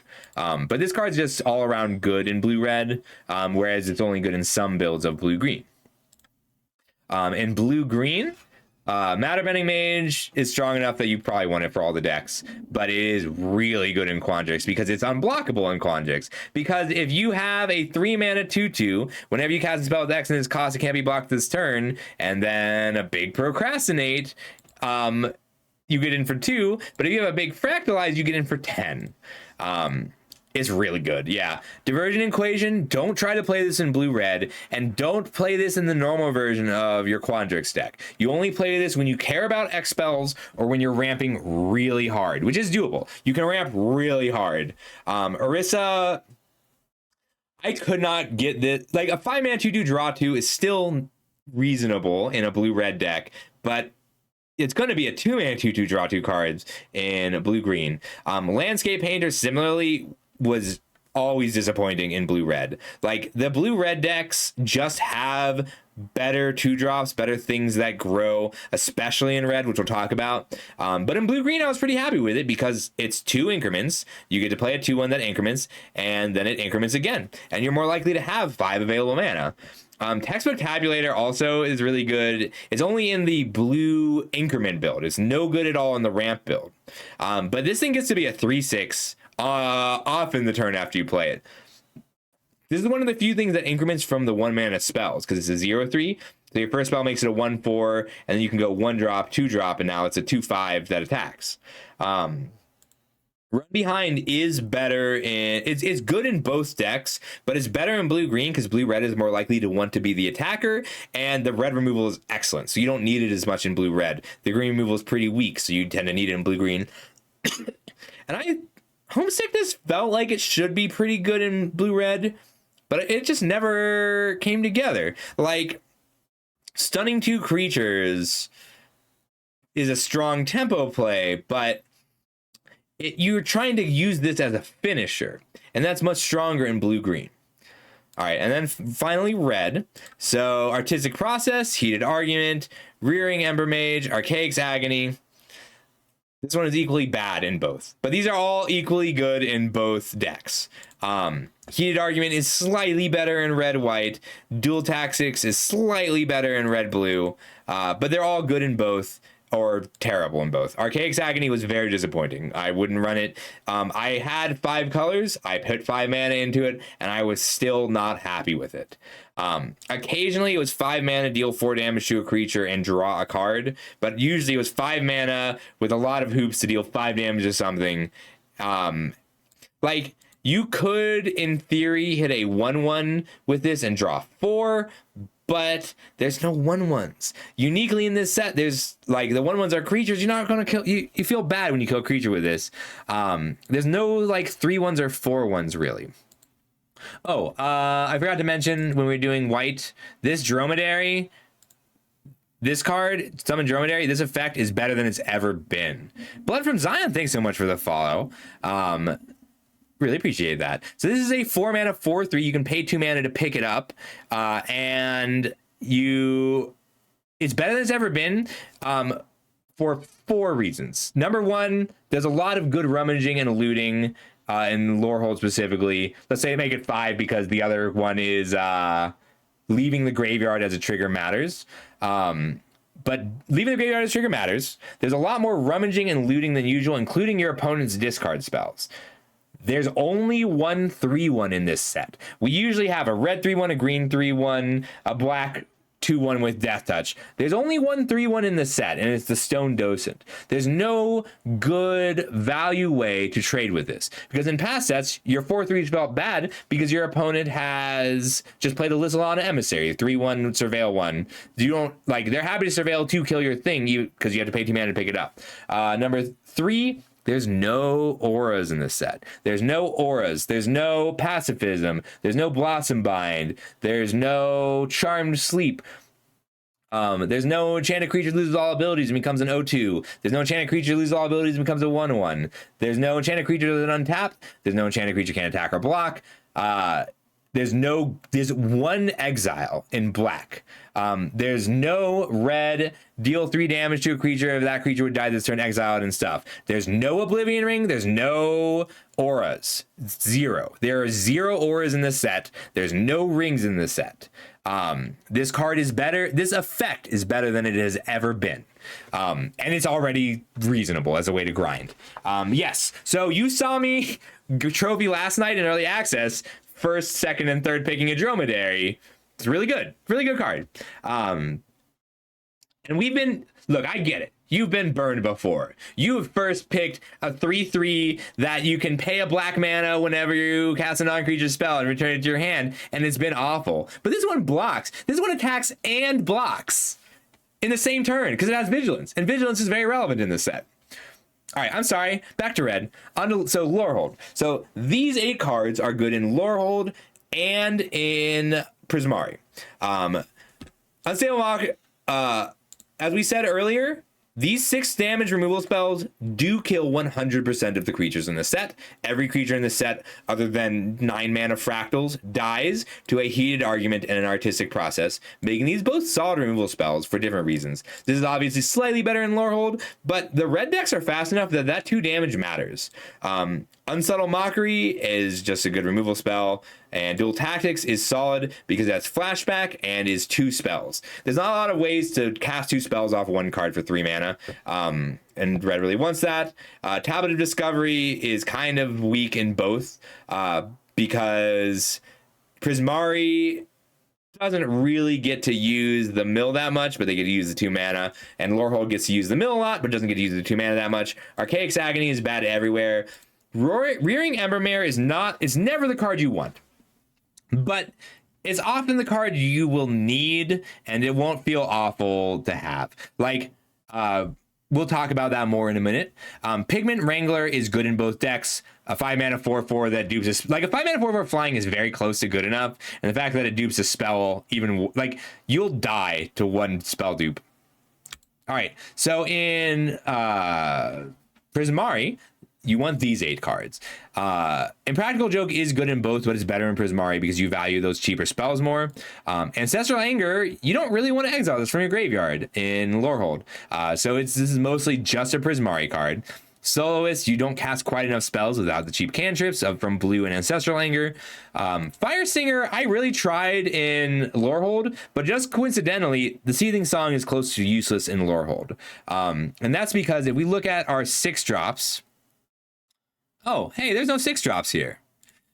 Oh, hey, there's no 6 drops here except Zealous Lorecaster, which does not pick up the Seething Song. So that mana is not useful to you in Lorehold. And Lorehold cares so much about its engine in its late game that playing a card which is understated, like if you play your Blazing Fire Singer on turn 3 in Lorehold and your opponent plays a 3 mana 3/3, of which there are many, you are now behind. And Prismari gets to come back from that, but Lorehold doesn't come back from that very well. They really want to be on curve. Goblin Glassrite, the treasure is useful with 1 specific uncommon in Lorehold, but mostly you just want to play a 1 mana spell, and this ramp is really better in Opus Prismari. So generally speaking, treasures as a permanent in play are useful for Lorehold, and treasures as a means of ramp are useful for Prismari. But Goblin Glassrite is a little bit better for Prismari.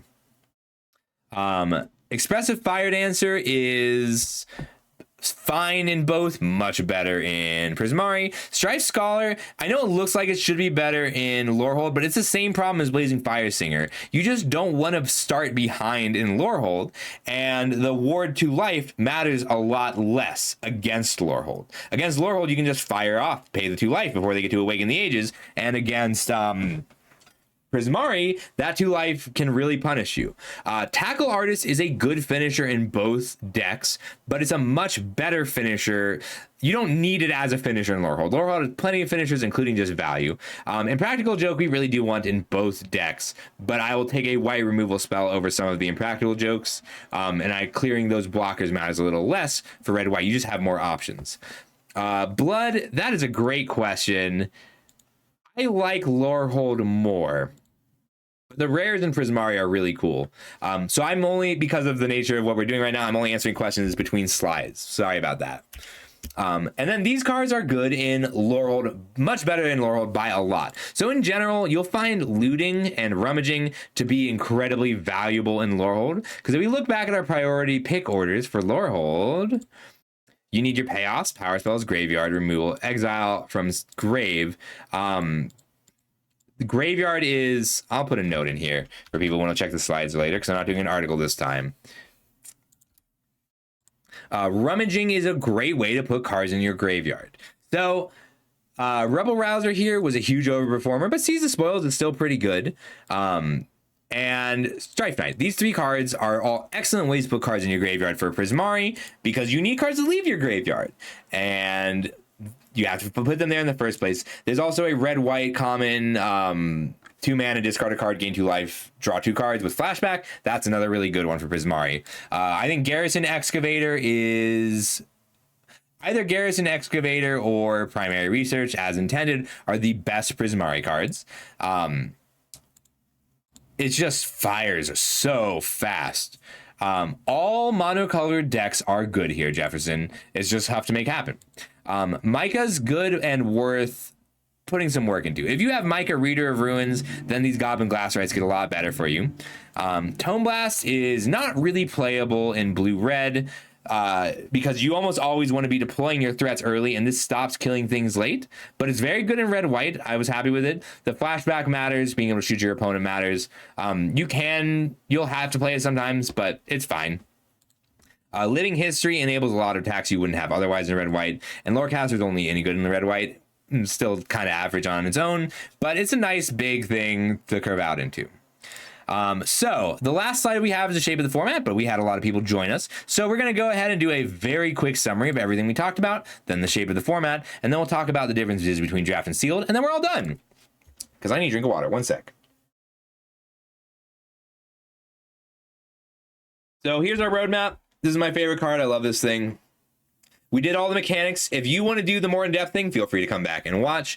But I'm about to draw some conclusions, and I would like to be able to reference back to all the things we've talked about today. So here's our overview. This is a 5-color set, five archetype set with the 5-color pair colleges. Your off-color college pairs do not exist. You can make monocolored work, but you need to know the colleges first and what they do. Converge is a nice 5-color reward. Instant and source themes matter. The bombs are more value oriented than like actual bombs, but 7 mana does still win the game. There's a few different very expensive cards that are really hard to overcome. There's lots of little extra mechanics at rare and mythic. Don't worry about them too much. This is a high power, high value set. Very mana intensive. Your mana and lands matter a lot, and the mana sinks you have access to are very strong. Prepare as a mechanic, we're going to assume you know about prepare.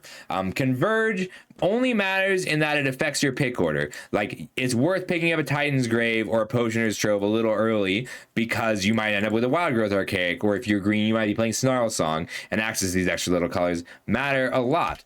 Stat-wise, we have 107 creatures. That's pretty normal. 15 flyers. That's pretty normal. But flying is very good and important. There are 11 combat tricks, which is very high, but only one of them is white, which matters for the purposes of Silverquill. There's 5 sources of creature recursion, 3 sources of non-creature recursion, 4 sources of anthems, ways to pump all your team all at once. They're mostly in green-black instead of white. We have 3 colorless sources of fixing, 6 non-basic lands, 3 green fixes, 3 treasures. But size is 12 1-toughness creatures, 32 toughness creatures, 29 3-toughness creatures, 19 4-toughness creatures, 4 5-toughness creatures, 4 6-toughness creatures, 0 7-toughness creatures except the X ones. That's why there's a lie mark. That means that the 1 damage removal kills 20% of the creatures in the set. The 2 damage removal kills 51%. The 3 damage removal kills 77%. The 4 damage removal kills 95%. The 5 damage removal kills 96%. And the 6 damage removal kills every creature in the set. That's really important to know. That's why the 6 damage removal spells are better than usual. We have 4 unconditional, 5 conditional, 2 scaling, 1 sweeper, 2 of which are at rare. This is only counting the commons and uncommons without the bonus sheet. There's 1 bite spell, 1 fight spell, 8 pieces of tempo, 3 counter spells, 0 enchantments, 0 rings, 0 auras. There's 2 chatters. There's technically 1 disenchant in the form of Quadrix Charm. And there's also like pick your poison. There are 2 edict effects. Generally speaking, the bonus sheet does not meaningfully skew these removal stats. It just adds a little more to each of them.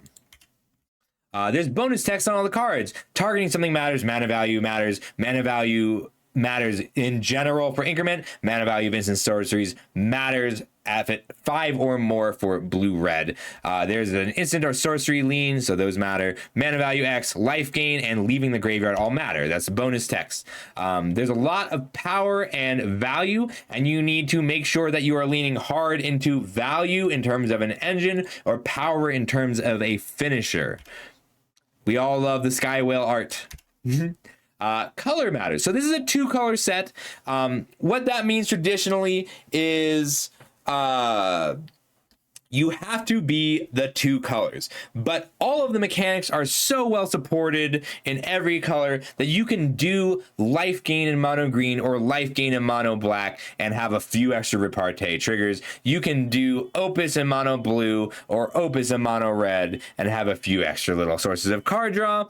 It is easy to splash a college in terms of finding the mana to make it happen, but there is a cost because you're giving up on things like the color weight of Splatter Technique or Kirill, because that's red, red, white, white a turn.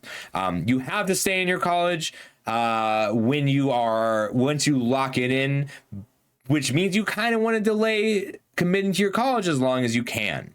There is no rare reason to go to a different college. Instants and sorceries matter. The end. Lorehold, your general pick order for Lorehold needs to be your payoffs first. That's Garrison Excavator Group Project, the 5-mana recursion spell whose name I can't remember. Then the more powerful spells. Then ways to fill your graveyard. That is either cheap removal or rummaging. Discard. Then your normal removal, then your ways to exile cards from the graveyard. They will hopefully just happen in terms of flashback or the power cards like Starter Relic Sloth, but if you don't have them, then you got to pick them up. Silver Quill. Oh, you need to lean towards growth, like your 2-drops growing and outgrowing them, which aka tempo, but it's easier to think of it as growth, or control in your red-white Lorehold deck. In white-black, you need to lean more aggressive or more controlling, and you need to choose your speed pretty early because you're not going to have room for all of the pump spells and all of the removal spells and all of the creatures. You need your prepare cards first, like Elite Interceptor or Abigail, then your repartee, and you want to try and balance your repartee against targeted spells. You are capped at like 9 or 10 non-creature spells total, so you need these extra prepared cards. Then you need your engine pieces, ways to generate value. You can just kill them. That's a lot harder. Your engine pieces are any repartee that generates any tangible value, including size, or cards like the Necroscribe, or just enough prepared things that are 2-for-1s. Then you need your cheap removal and or cheap tricks. That's a slash. Then your more expensive interaction. Prismari, you need to lean more aggressive, playing as many spells as possible, or more controlling, playing higher quality, more expensive spells. So you need to prioritize flexibility. You want your flexible Opus cards first, then your payoffs, then your other spells, then your either ramp cards or prepared cards. You need more prepared cards, like the Campus Composer, when you are leaning a more aggressive, and more expensive spells like the Visionary's Dance when you are ramping more with cards like the Abstract Paint Mage. You also need to pick up your Abstract Paint Mage. Witherbloom. This one's a lot harder. You are less mechanically dependent on your mechanic, but it's really hard to pivot in or out of Witherbloom. So you need your bombs first, then your more powerful cards, then your bodies. You need to figure out whether you're going wide with lots of pests and growing the team with stuff like Thornfist Striker, or taller with your ape that grows. And you can get some of each, but it's a little harder if you don't prioritize. Then after that, stop, evaluate, think about what you're doing, then go either infusion or life gain, or ramp and removal. And then finally, Quandrix. So at first glance, it looks like you can only ramp as Quandrix, but you can also increment and grow and use your larger creatures more effectively as the game goes on. Your flexibility is key. You need your ramp or increment first, then your power cards, then flexibility. Flexibility in power is valuable, but power is more important. And then you need your win condition. A Baron Mana Worm is a great win condition. Pterrafractal is an okay win condition. And then cantrips, ways to draw cards, work on your increment. Flexibility and bridging the gap. There are 24 cards. I'll wait until the ad ends. I didn't realize the ad was going. 1 sec. Then we'll finish up. Sorry, 90 seconds. I don't have control. I have some control over the ads, but not as much as I'd like. I might do a partner push. I don't care about anything over the partner push other than full ad control, because I don't have to show so many ads. If all of you would like to watch my channel without ads, you can subscribe, or we can do a partner push later in June. I might do a partner push in June, just so I don't have to show ads anymore. I'm sorry, Blood. I missed your question. If you can hear me, you can ask it again. Gotta have sugar. We'll go ahead and finish up that cube from before. After this.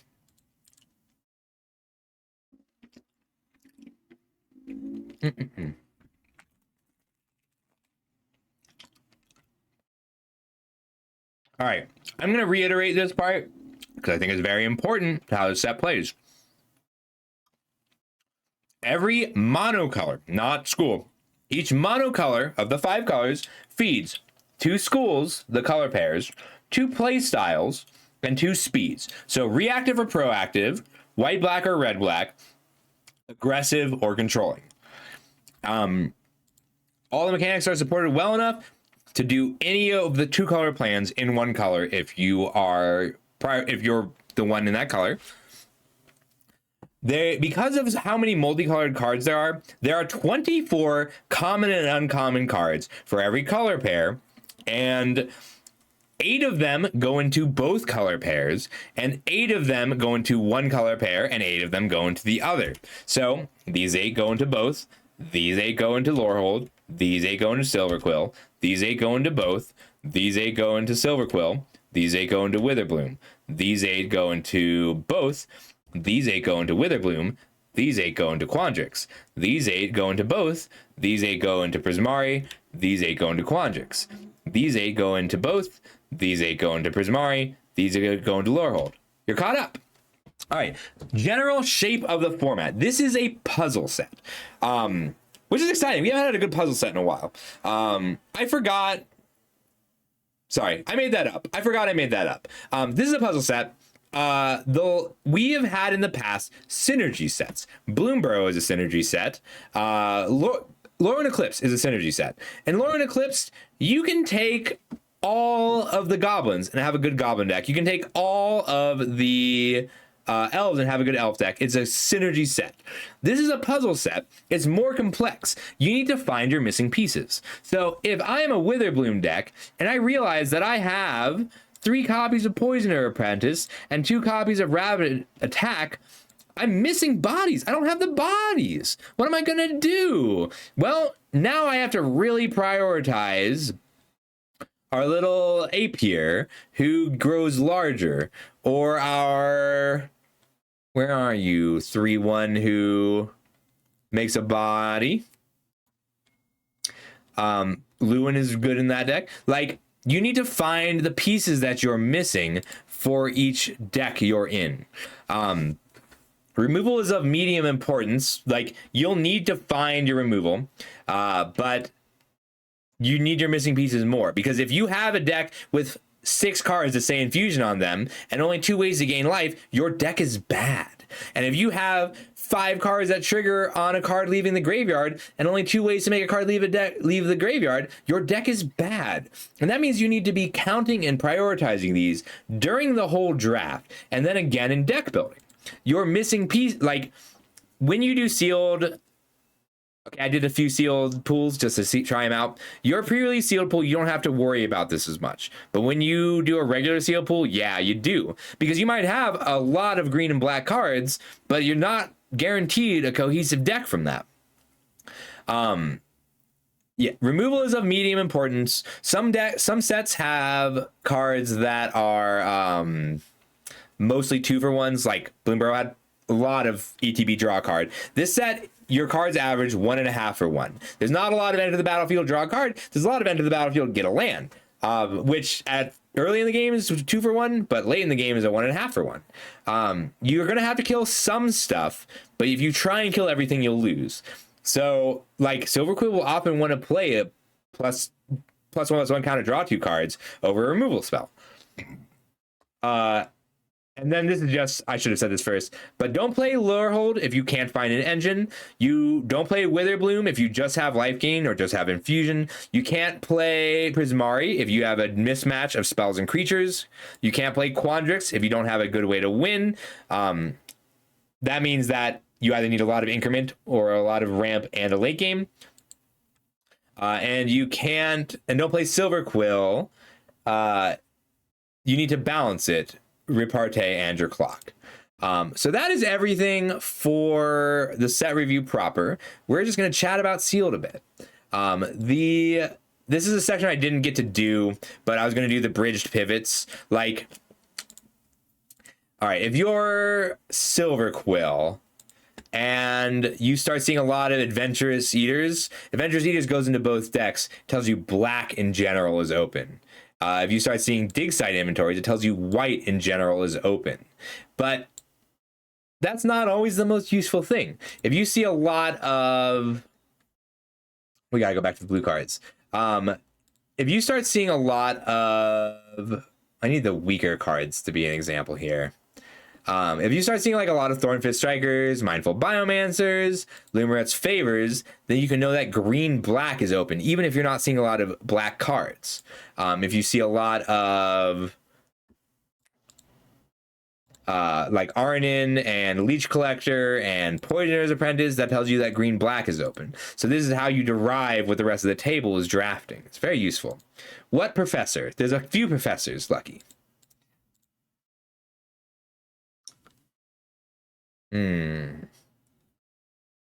Practice, Prismari, Proctors, Professor Delian Fell. It's up there. There's two Planeswalkers in the set. They're both ridiculous. They're both so good. Delian Fell and Ral are both excellent. But there's more than those. There's a lot of professors in the set. It's a school. Sealed. The only real difference between sealed and draft for this set usually is bigger because of the choosing of the school. For your pre-release, your sealed is not going to be that different from draft. Everything I just taught you is going to be very useful and valuable to you there.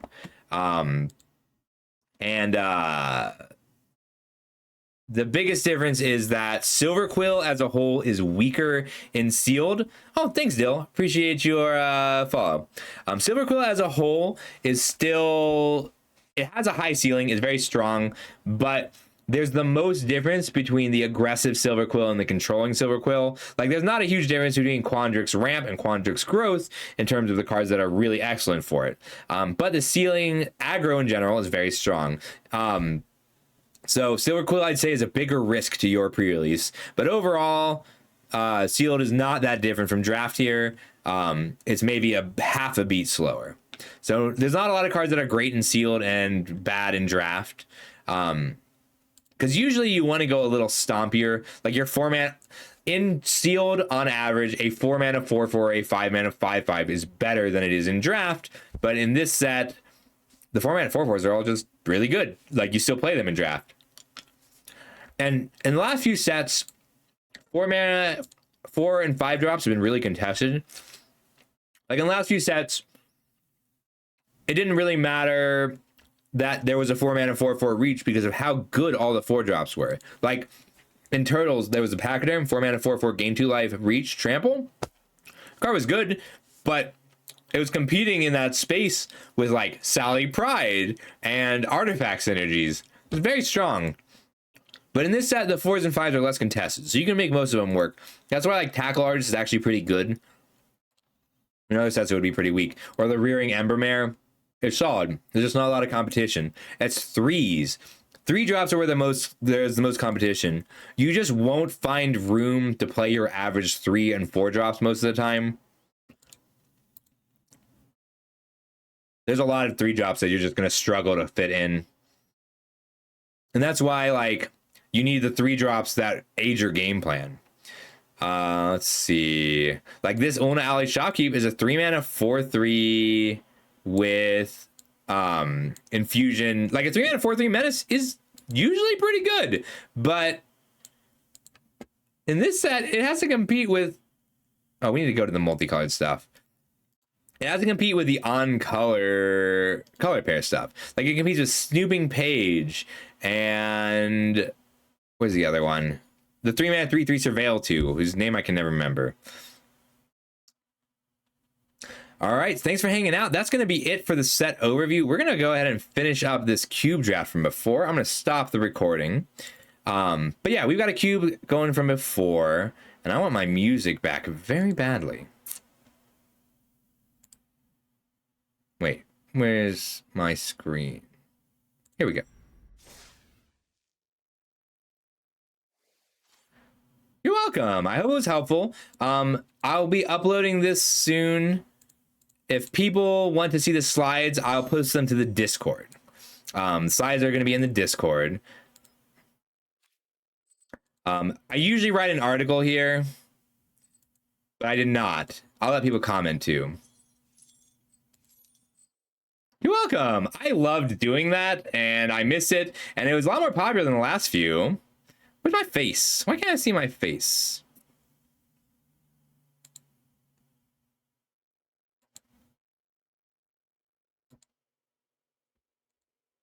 Copy. Paste. Hi. Display off. All right, so we got a queue going from before. We're gonna finish it up because I need to decompress because I get real hyped doing that, and I've got too much energy. If you would like to get access to the slides, I'm gonna post them in announcements and links. And they're pretty useful. I'll also be uploading this to YouTube and posting the VOD very soon. So this is our deck. It's a solid Jund mid-range pile with a land theme. And we have our infinite of Zurin Orb, Ice-Till Explorer, and Fastbond, although it won't come up too often. Oh, sorry, Discord. Yeah, so here's the info. If you want to join the Discord, I'll be it's just easier. I post things there.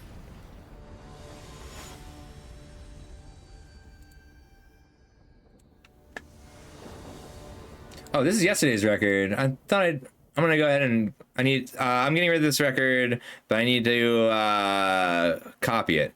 I kept going 4-2.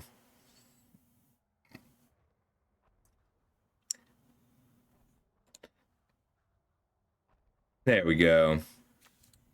We could definitely keep this with a black source. Without a black source, it's close. I do love a GTA Yuffie, but we're gonna throw it back. Ooh, Mux. There's a black source. Turn 1 Inquisition, turn 2 K command is pretty great here. We'll put back our Titania. This is just a very Rakdos hand. Hi, Tortuga. We are. Inquisition. I've only got time for a game or two. I gotta be done by 9.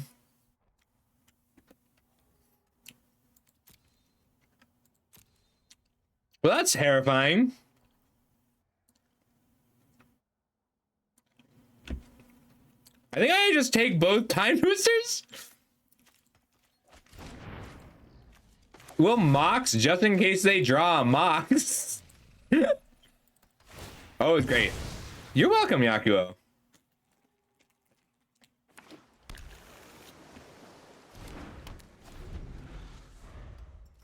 Hey, fun.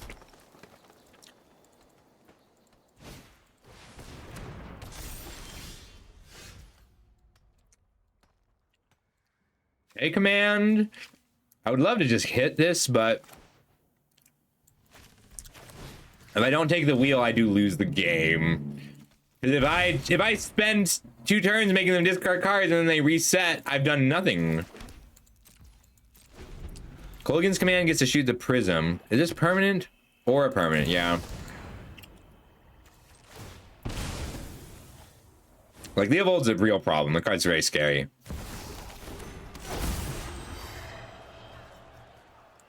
I'm out of things to do. I need another creature.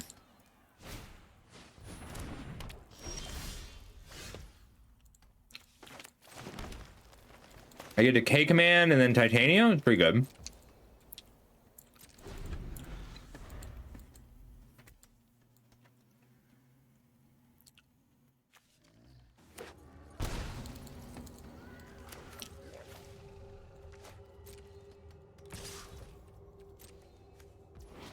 I can destroy this and then keep them from discarding the card.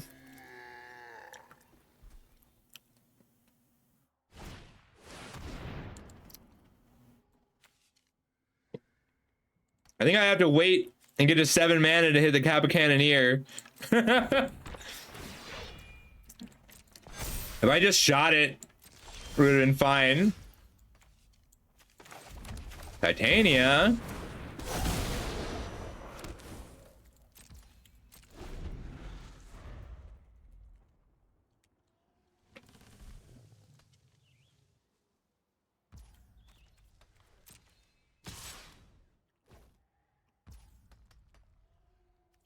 I'm gonna make him use the foundry now.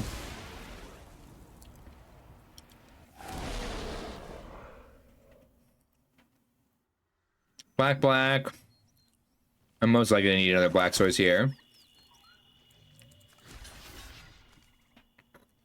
I think I still block knowing that they get Retro Foundry. Because if I just go to combat, they keep blocking here. And they could have made it unblockable, but I don't want to take the 6. I need to make it so that Kappa Cannoneer doesn't insta-kill me before I can K-command it. 3, 4, 5, 6, 7.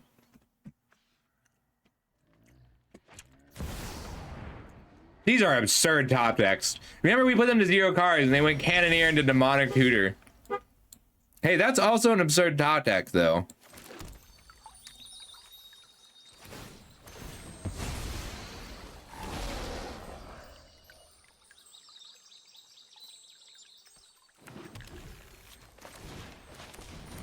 All right, we got it. They can kill us this turn, but they need to put down a lot of artifacts. Sagekeeper was a great draw. And that's because lands are a crutch.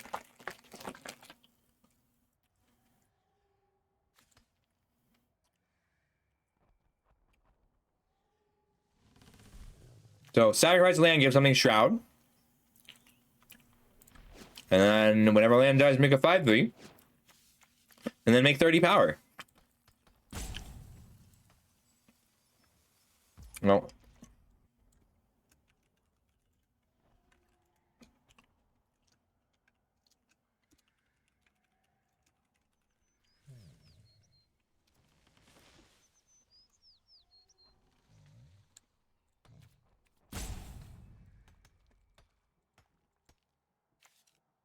Making them discard cards the same as letting them loot.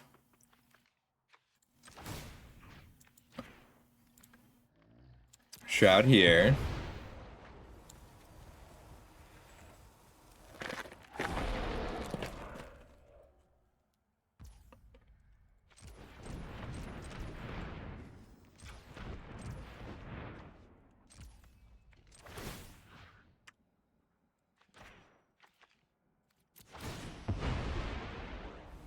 We just gotta go for it.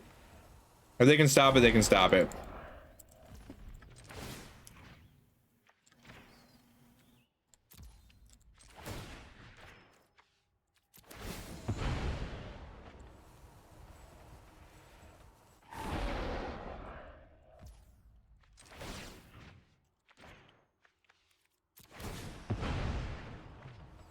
That was a misclick.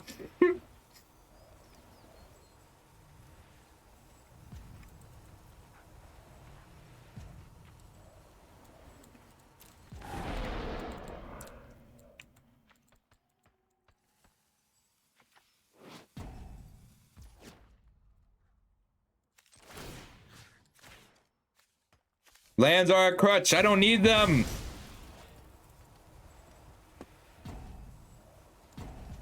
And then we're going to destroy the Foundry.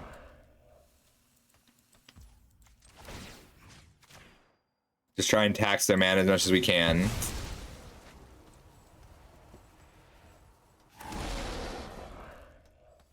I wonder what they demonic tutored for. So target artifact, deal 2 damage. Oh. Whoops. I thought that would only trigger once.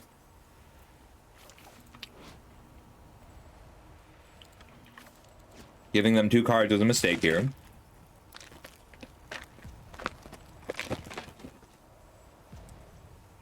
I can pay into a mana leak with my Mux.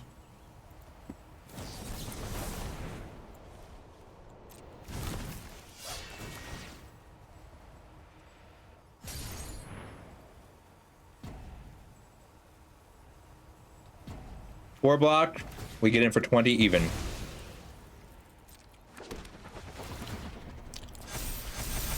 I figured 1 removal spell and 1 more token.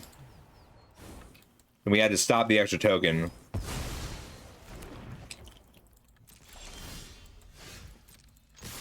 I got nothing else. If they stop this, I lose. But I don't think they can. 21. That's why I had to stop the Foundry. Math! I love math. All right, one more game and then we probably call it a night. I might finish the cube. Let's see where we are. I do gotta eat dinner though.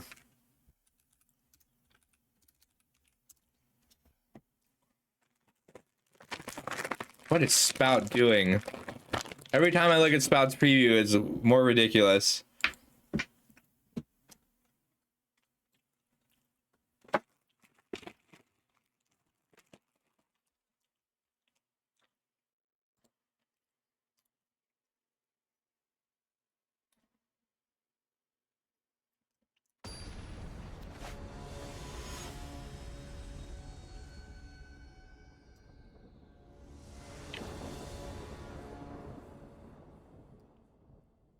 Well, Grixis is doing Golgari Cub. Kind of cool.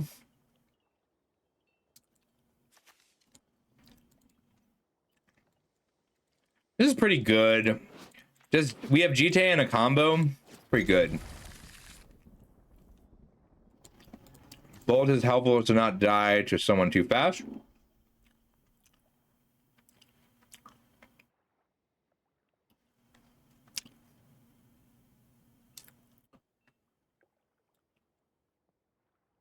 I want to play Strixhaven so bad. Like, I'm just excited. There's no... Every other set has been like, I'm excited, but we've been burned before. I'm excited, but I haven't seen the rares. I'm excited, but the bonus sheet ruins it. I'm excited, but there's pizza everywhere. I'm just excited. It's so good looking.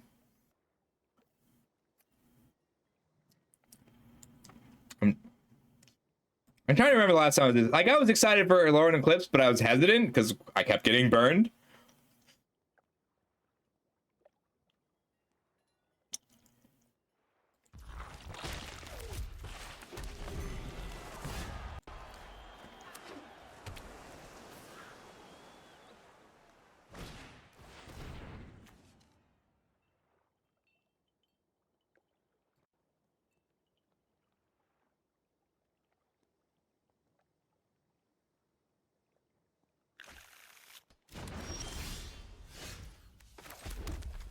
Always scary when they turn one ponder and it takes them a while. Bolt, snap, bolt. Classic.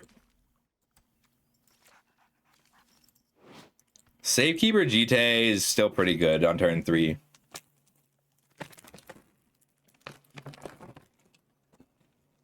Hi, Rebel. You want to say hi to the stream? I have a treat in my pocket.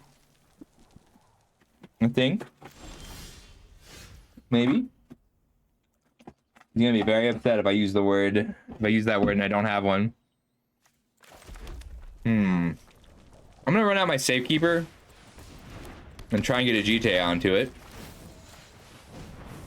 I didn't think that would work. Neat. That way, I was gonna say, because if they kill it, I can call against command to pick it up again.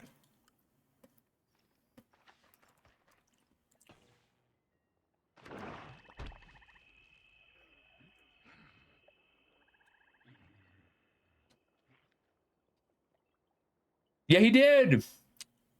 He's been a little sick. He's had stomach issues because I put him on a new food. So I've been giving him just chicken and white rice lately.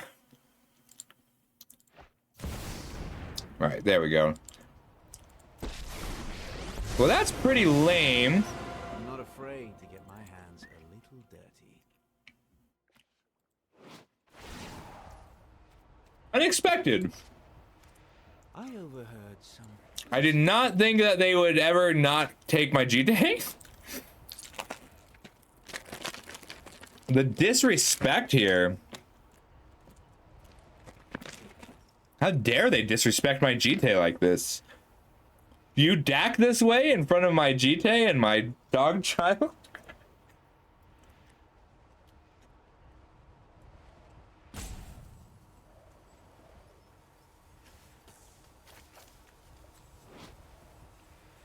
I miss the old GTA art. That's literally not a GTA.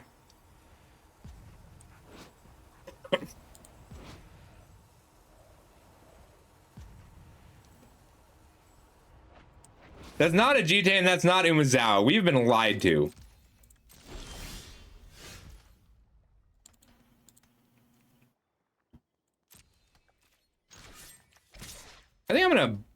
bolt Dak here. Caught again.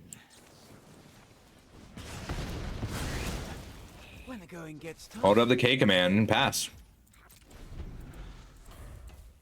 No creatures for you. I have a GT.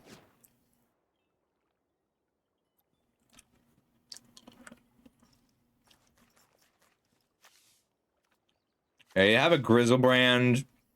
Nothing I can really do about that.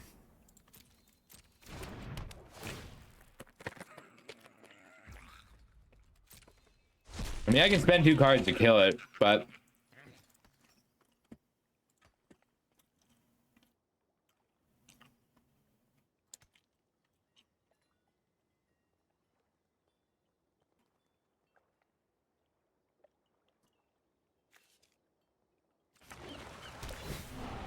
I think if they had an anime dead, they would have jammed it.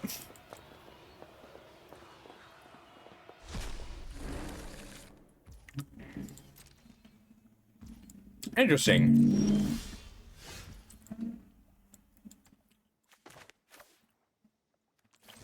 That's a really good draw.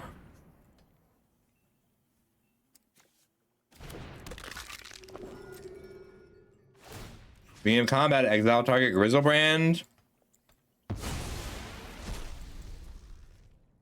I just took a Grizzlebrand with an Emperor of Bones.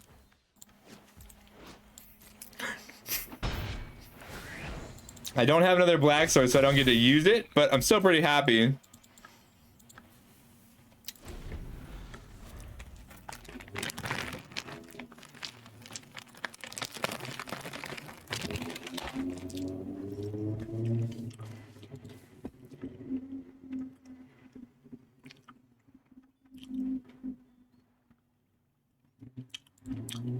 What do they have here? Don't put Grizzlebrand in your graveyard if you can't do something about it immediately. You risk your opponent reanimating your Grizzlebrand. Oh, thank you! I like red. I usually wear card suit things, but I needed to be relaxed because I had a lot of set review to put together today. But I don't know. I always like painting my nails. Color feels right. That's a Tinker.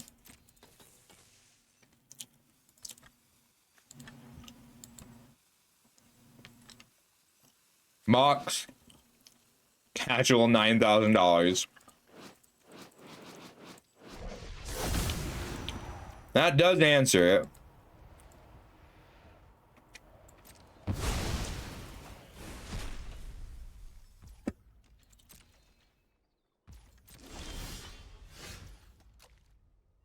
Okay. I don't really want them to take any of my cards.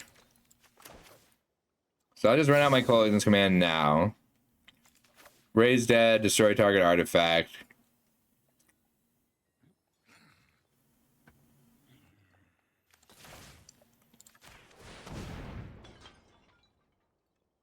I would have liked to Thoughtseize first, but didn't have much of a choice.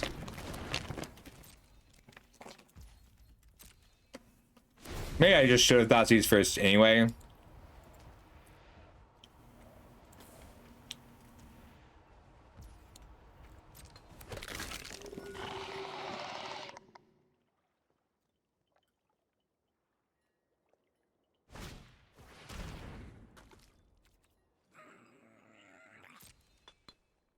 Yeah, I'm gonna die to this portal. Thinker into portal, Spell Pierce is rough.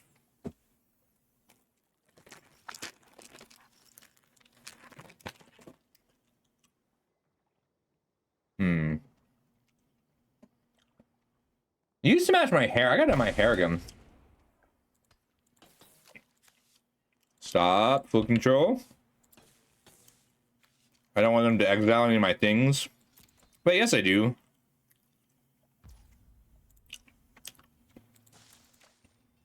Because they don't have any more black mana. They can exile it.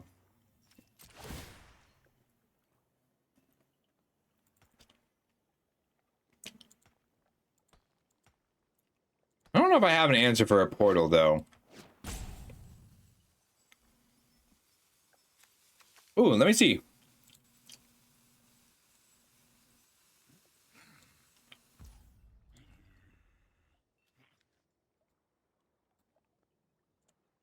Yeah, that's fine.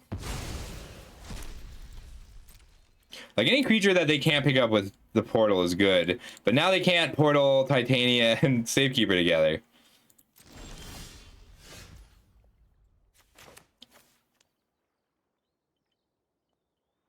I could Thoughtseize here. I should Thoughtseize here.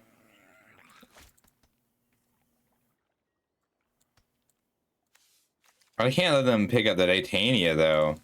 Hmm.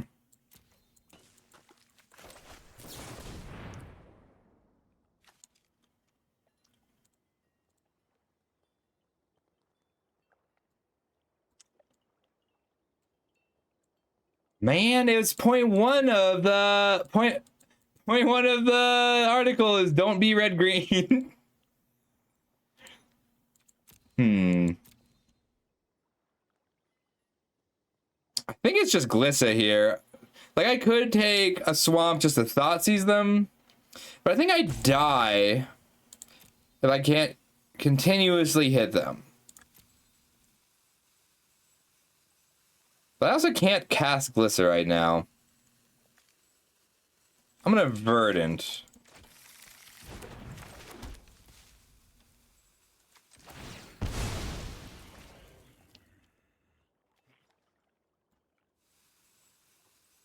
Just need a force. Kill this before they untap. That's fair. You can still make a solid Saga mid-range list here, but you're gonna have to lean hard into the speed. And the combat tricks are good. Invigorating Hot Spring is great. It's doable. Economy of Transience is a nice engine. You gotta go faster though.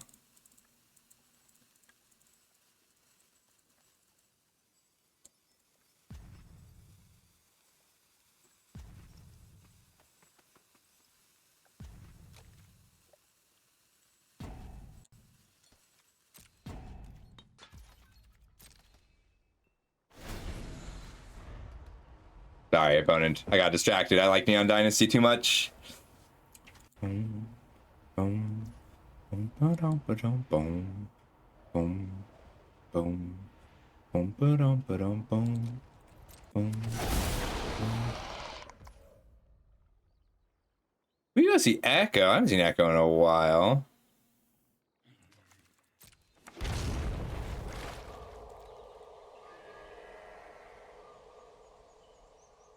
I don't know. I don't remember what's in this deck. Ice Till is a great draw here.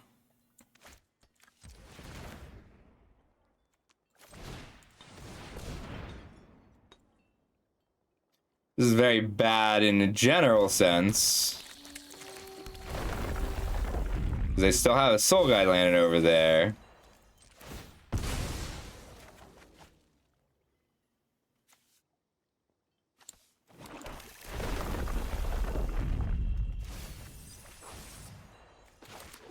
There's a lot of lands I'm not going to draw, which is great. I don't want to draw the Hierarchy either.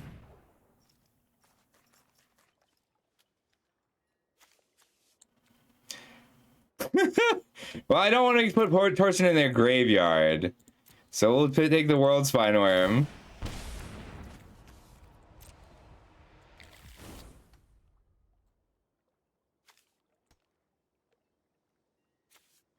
If you have a Maya, how is it letting me equip this?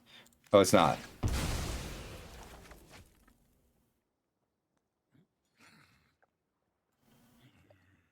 This is a little dangerous because I can mill something good for a portal to pick up.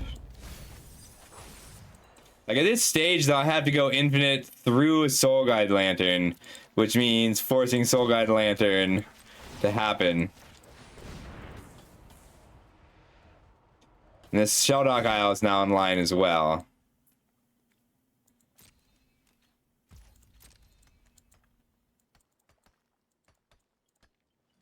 One, two, three, four, five, six.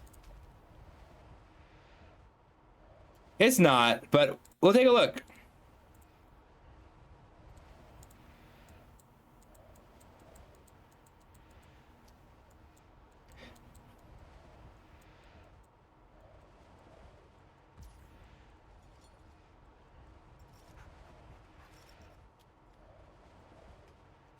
Yep.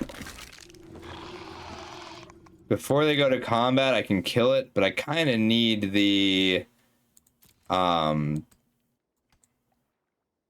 on my GT. So I have to let them exile land. But Zero North fast spawn is pretty much my only shot now.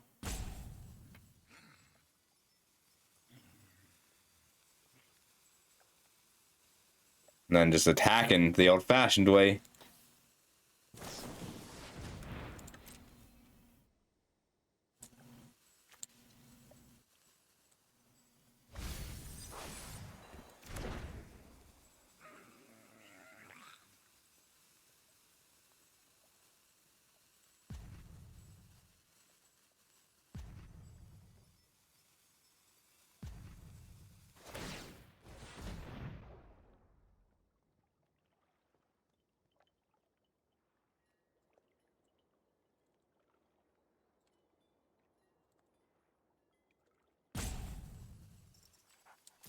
What have you got under there? What's under the shell dock? Okay, could be a lot worse. They get to Torsen, discard this Torsen now, and portal to Phyrexia.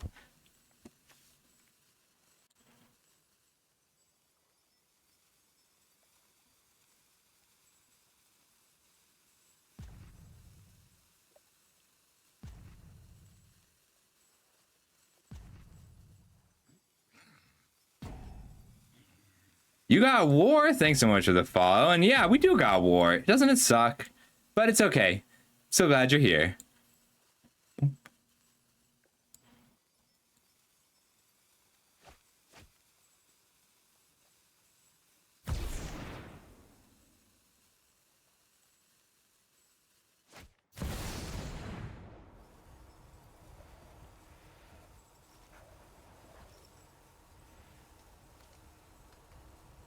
Oh god, what are they show and telling? It's gotta be a world spine worm. That's less bad. It's still bad. Our opponent's deck is very bad, but doesn't matter if things are like this. We can go infinite, but this is our last chance to go infinite. And they attack with Titania too. Yes.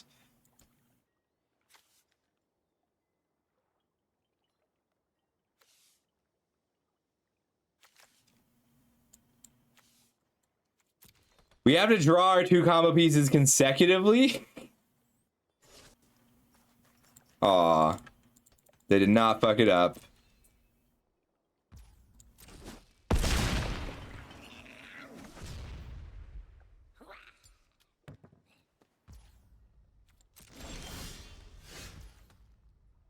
Oh, hello. We can kill Krang. It only lasts 1 turn.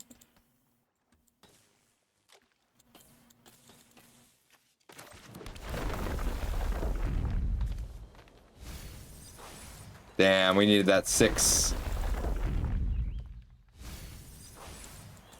And that Yuffie! I could have taken their portal.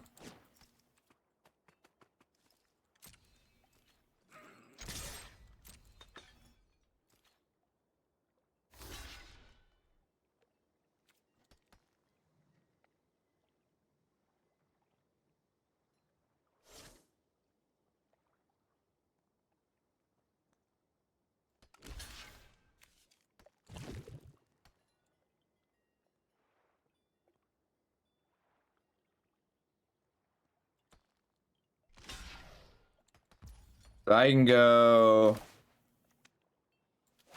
+2/+2. Go 4/6.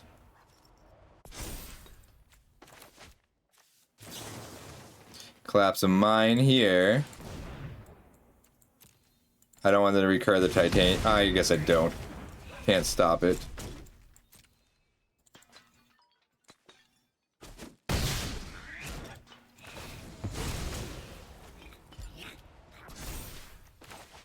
Lily?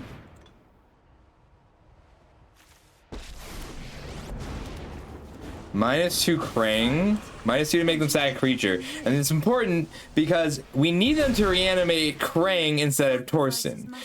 They don't know this, but we can't beat Torsten. We can beat Krang.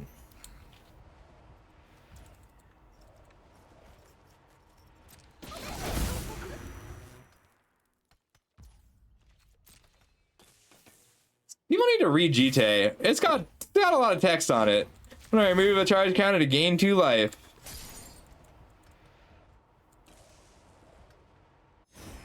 I'm gonna remove a charge counter and gain 2 life.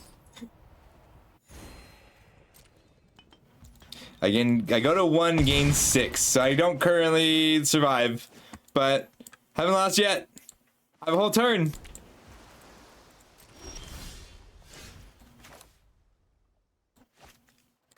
Cycle. Zurin Orb is the only thing. Oh, that's not a Zurin Orb.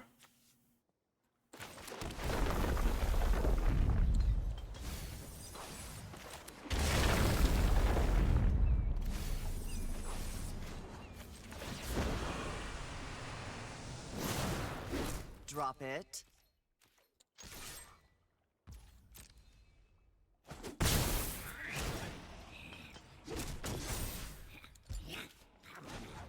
Now it's a game. We have no more outs. So our out there was to top deck Zurin Orb and then gain enough life to survive the Krang and then draw Fast Bond and go infinite.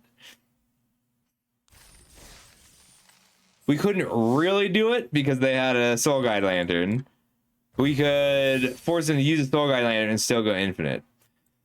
All right, we're gonna take a quick look at Lost deck and then we'll find someone to raid. So do your best not to be red, green, and Neo. Neon Dynasty is on a spectrum from red to green. So red is very aggressive, green is very controlling, red is very artifact heavy, green is very enchantment heavy, and those are the furthest away on the spectrum. But you can't always help it, and that's okay. These things happen. So we've got Rebuke, Flare, Flare, Fade, Fade, great removal. And I changed a few things around already. I don't think you have a hope of winning with this deck other than at max aggression. So it's not a great card, but you do have Season Renewal on the commies. I think you just want to keep your curve low, embrace your cheap enchantments, because you have a commie of transience, and your air, and you're going to cut the geothermal commies, and you're not going to splash white. I just wanted to see if you could. All right, so that leaves us at 9, 10 creatures. Dragon Kami Reborn doesn't really work. Oh, but you do get to play Crackling Emergence. So this is a cool card because it modifies the land. So you get to enchant it with it creates a 3/3 modified creature with haste. We're going to bring in the Jukai Trainee because it actually just attacks really well and it triggers your Aki Ronin and Peerless Samurai. I do want to work in a network terminal just so you have a not like Heigo's a dead card right now.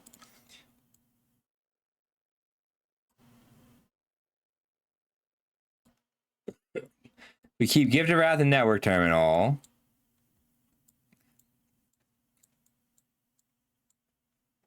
$19, $18, $17. 1, 2, 3 additional mana sources, 2 communes. You can do 15 lands with 5 additional mana sources.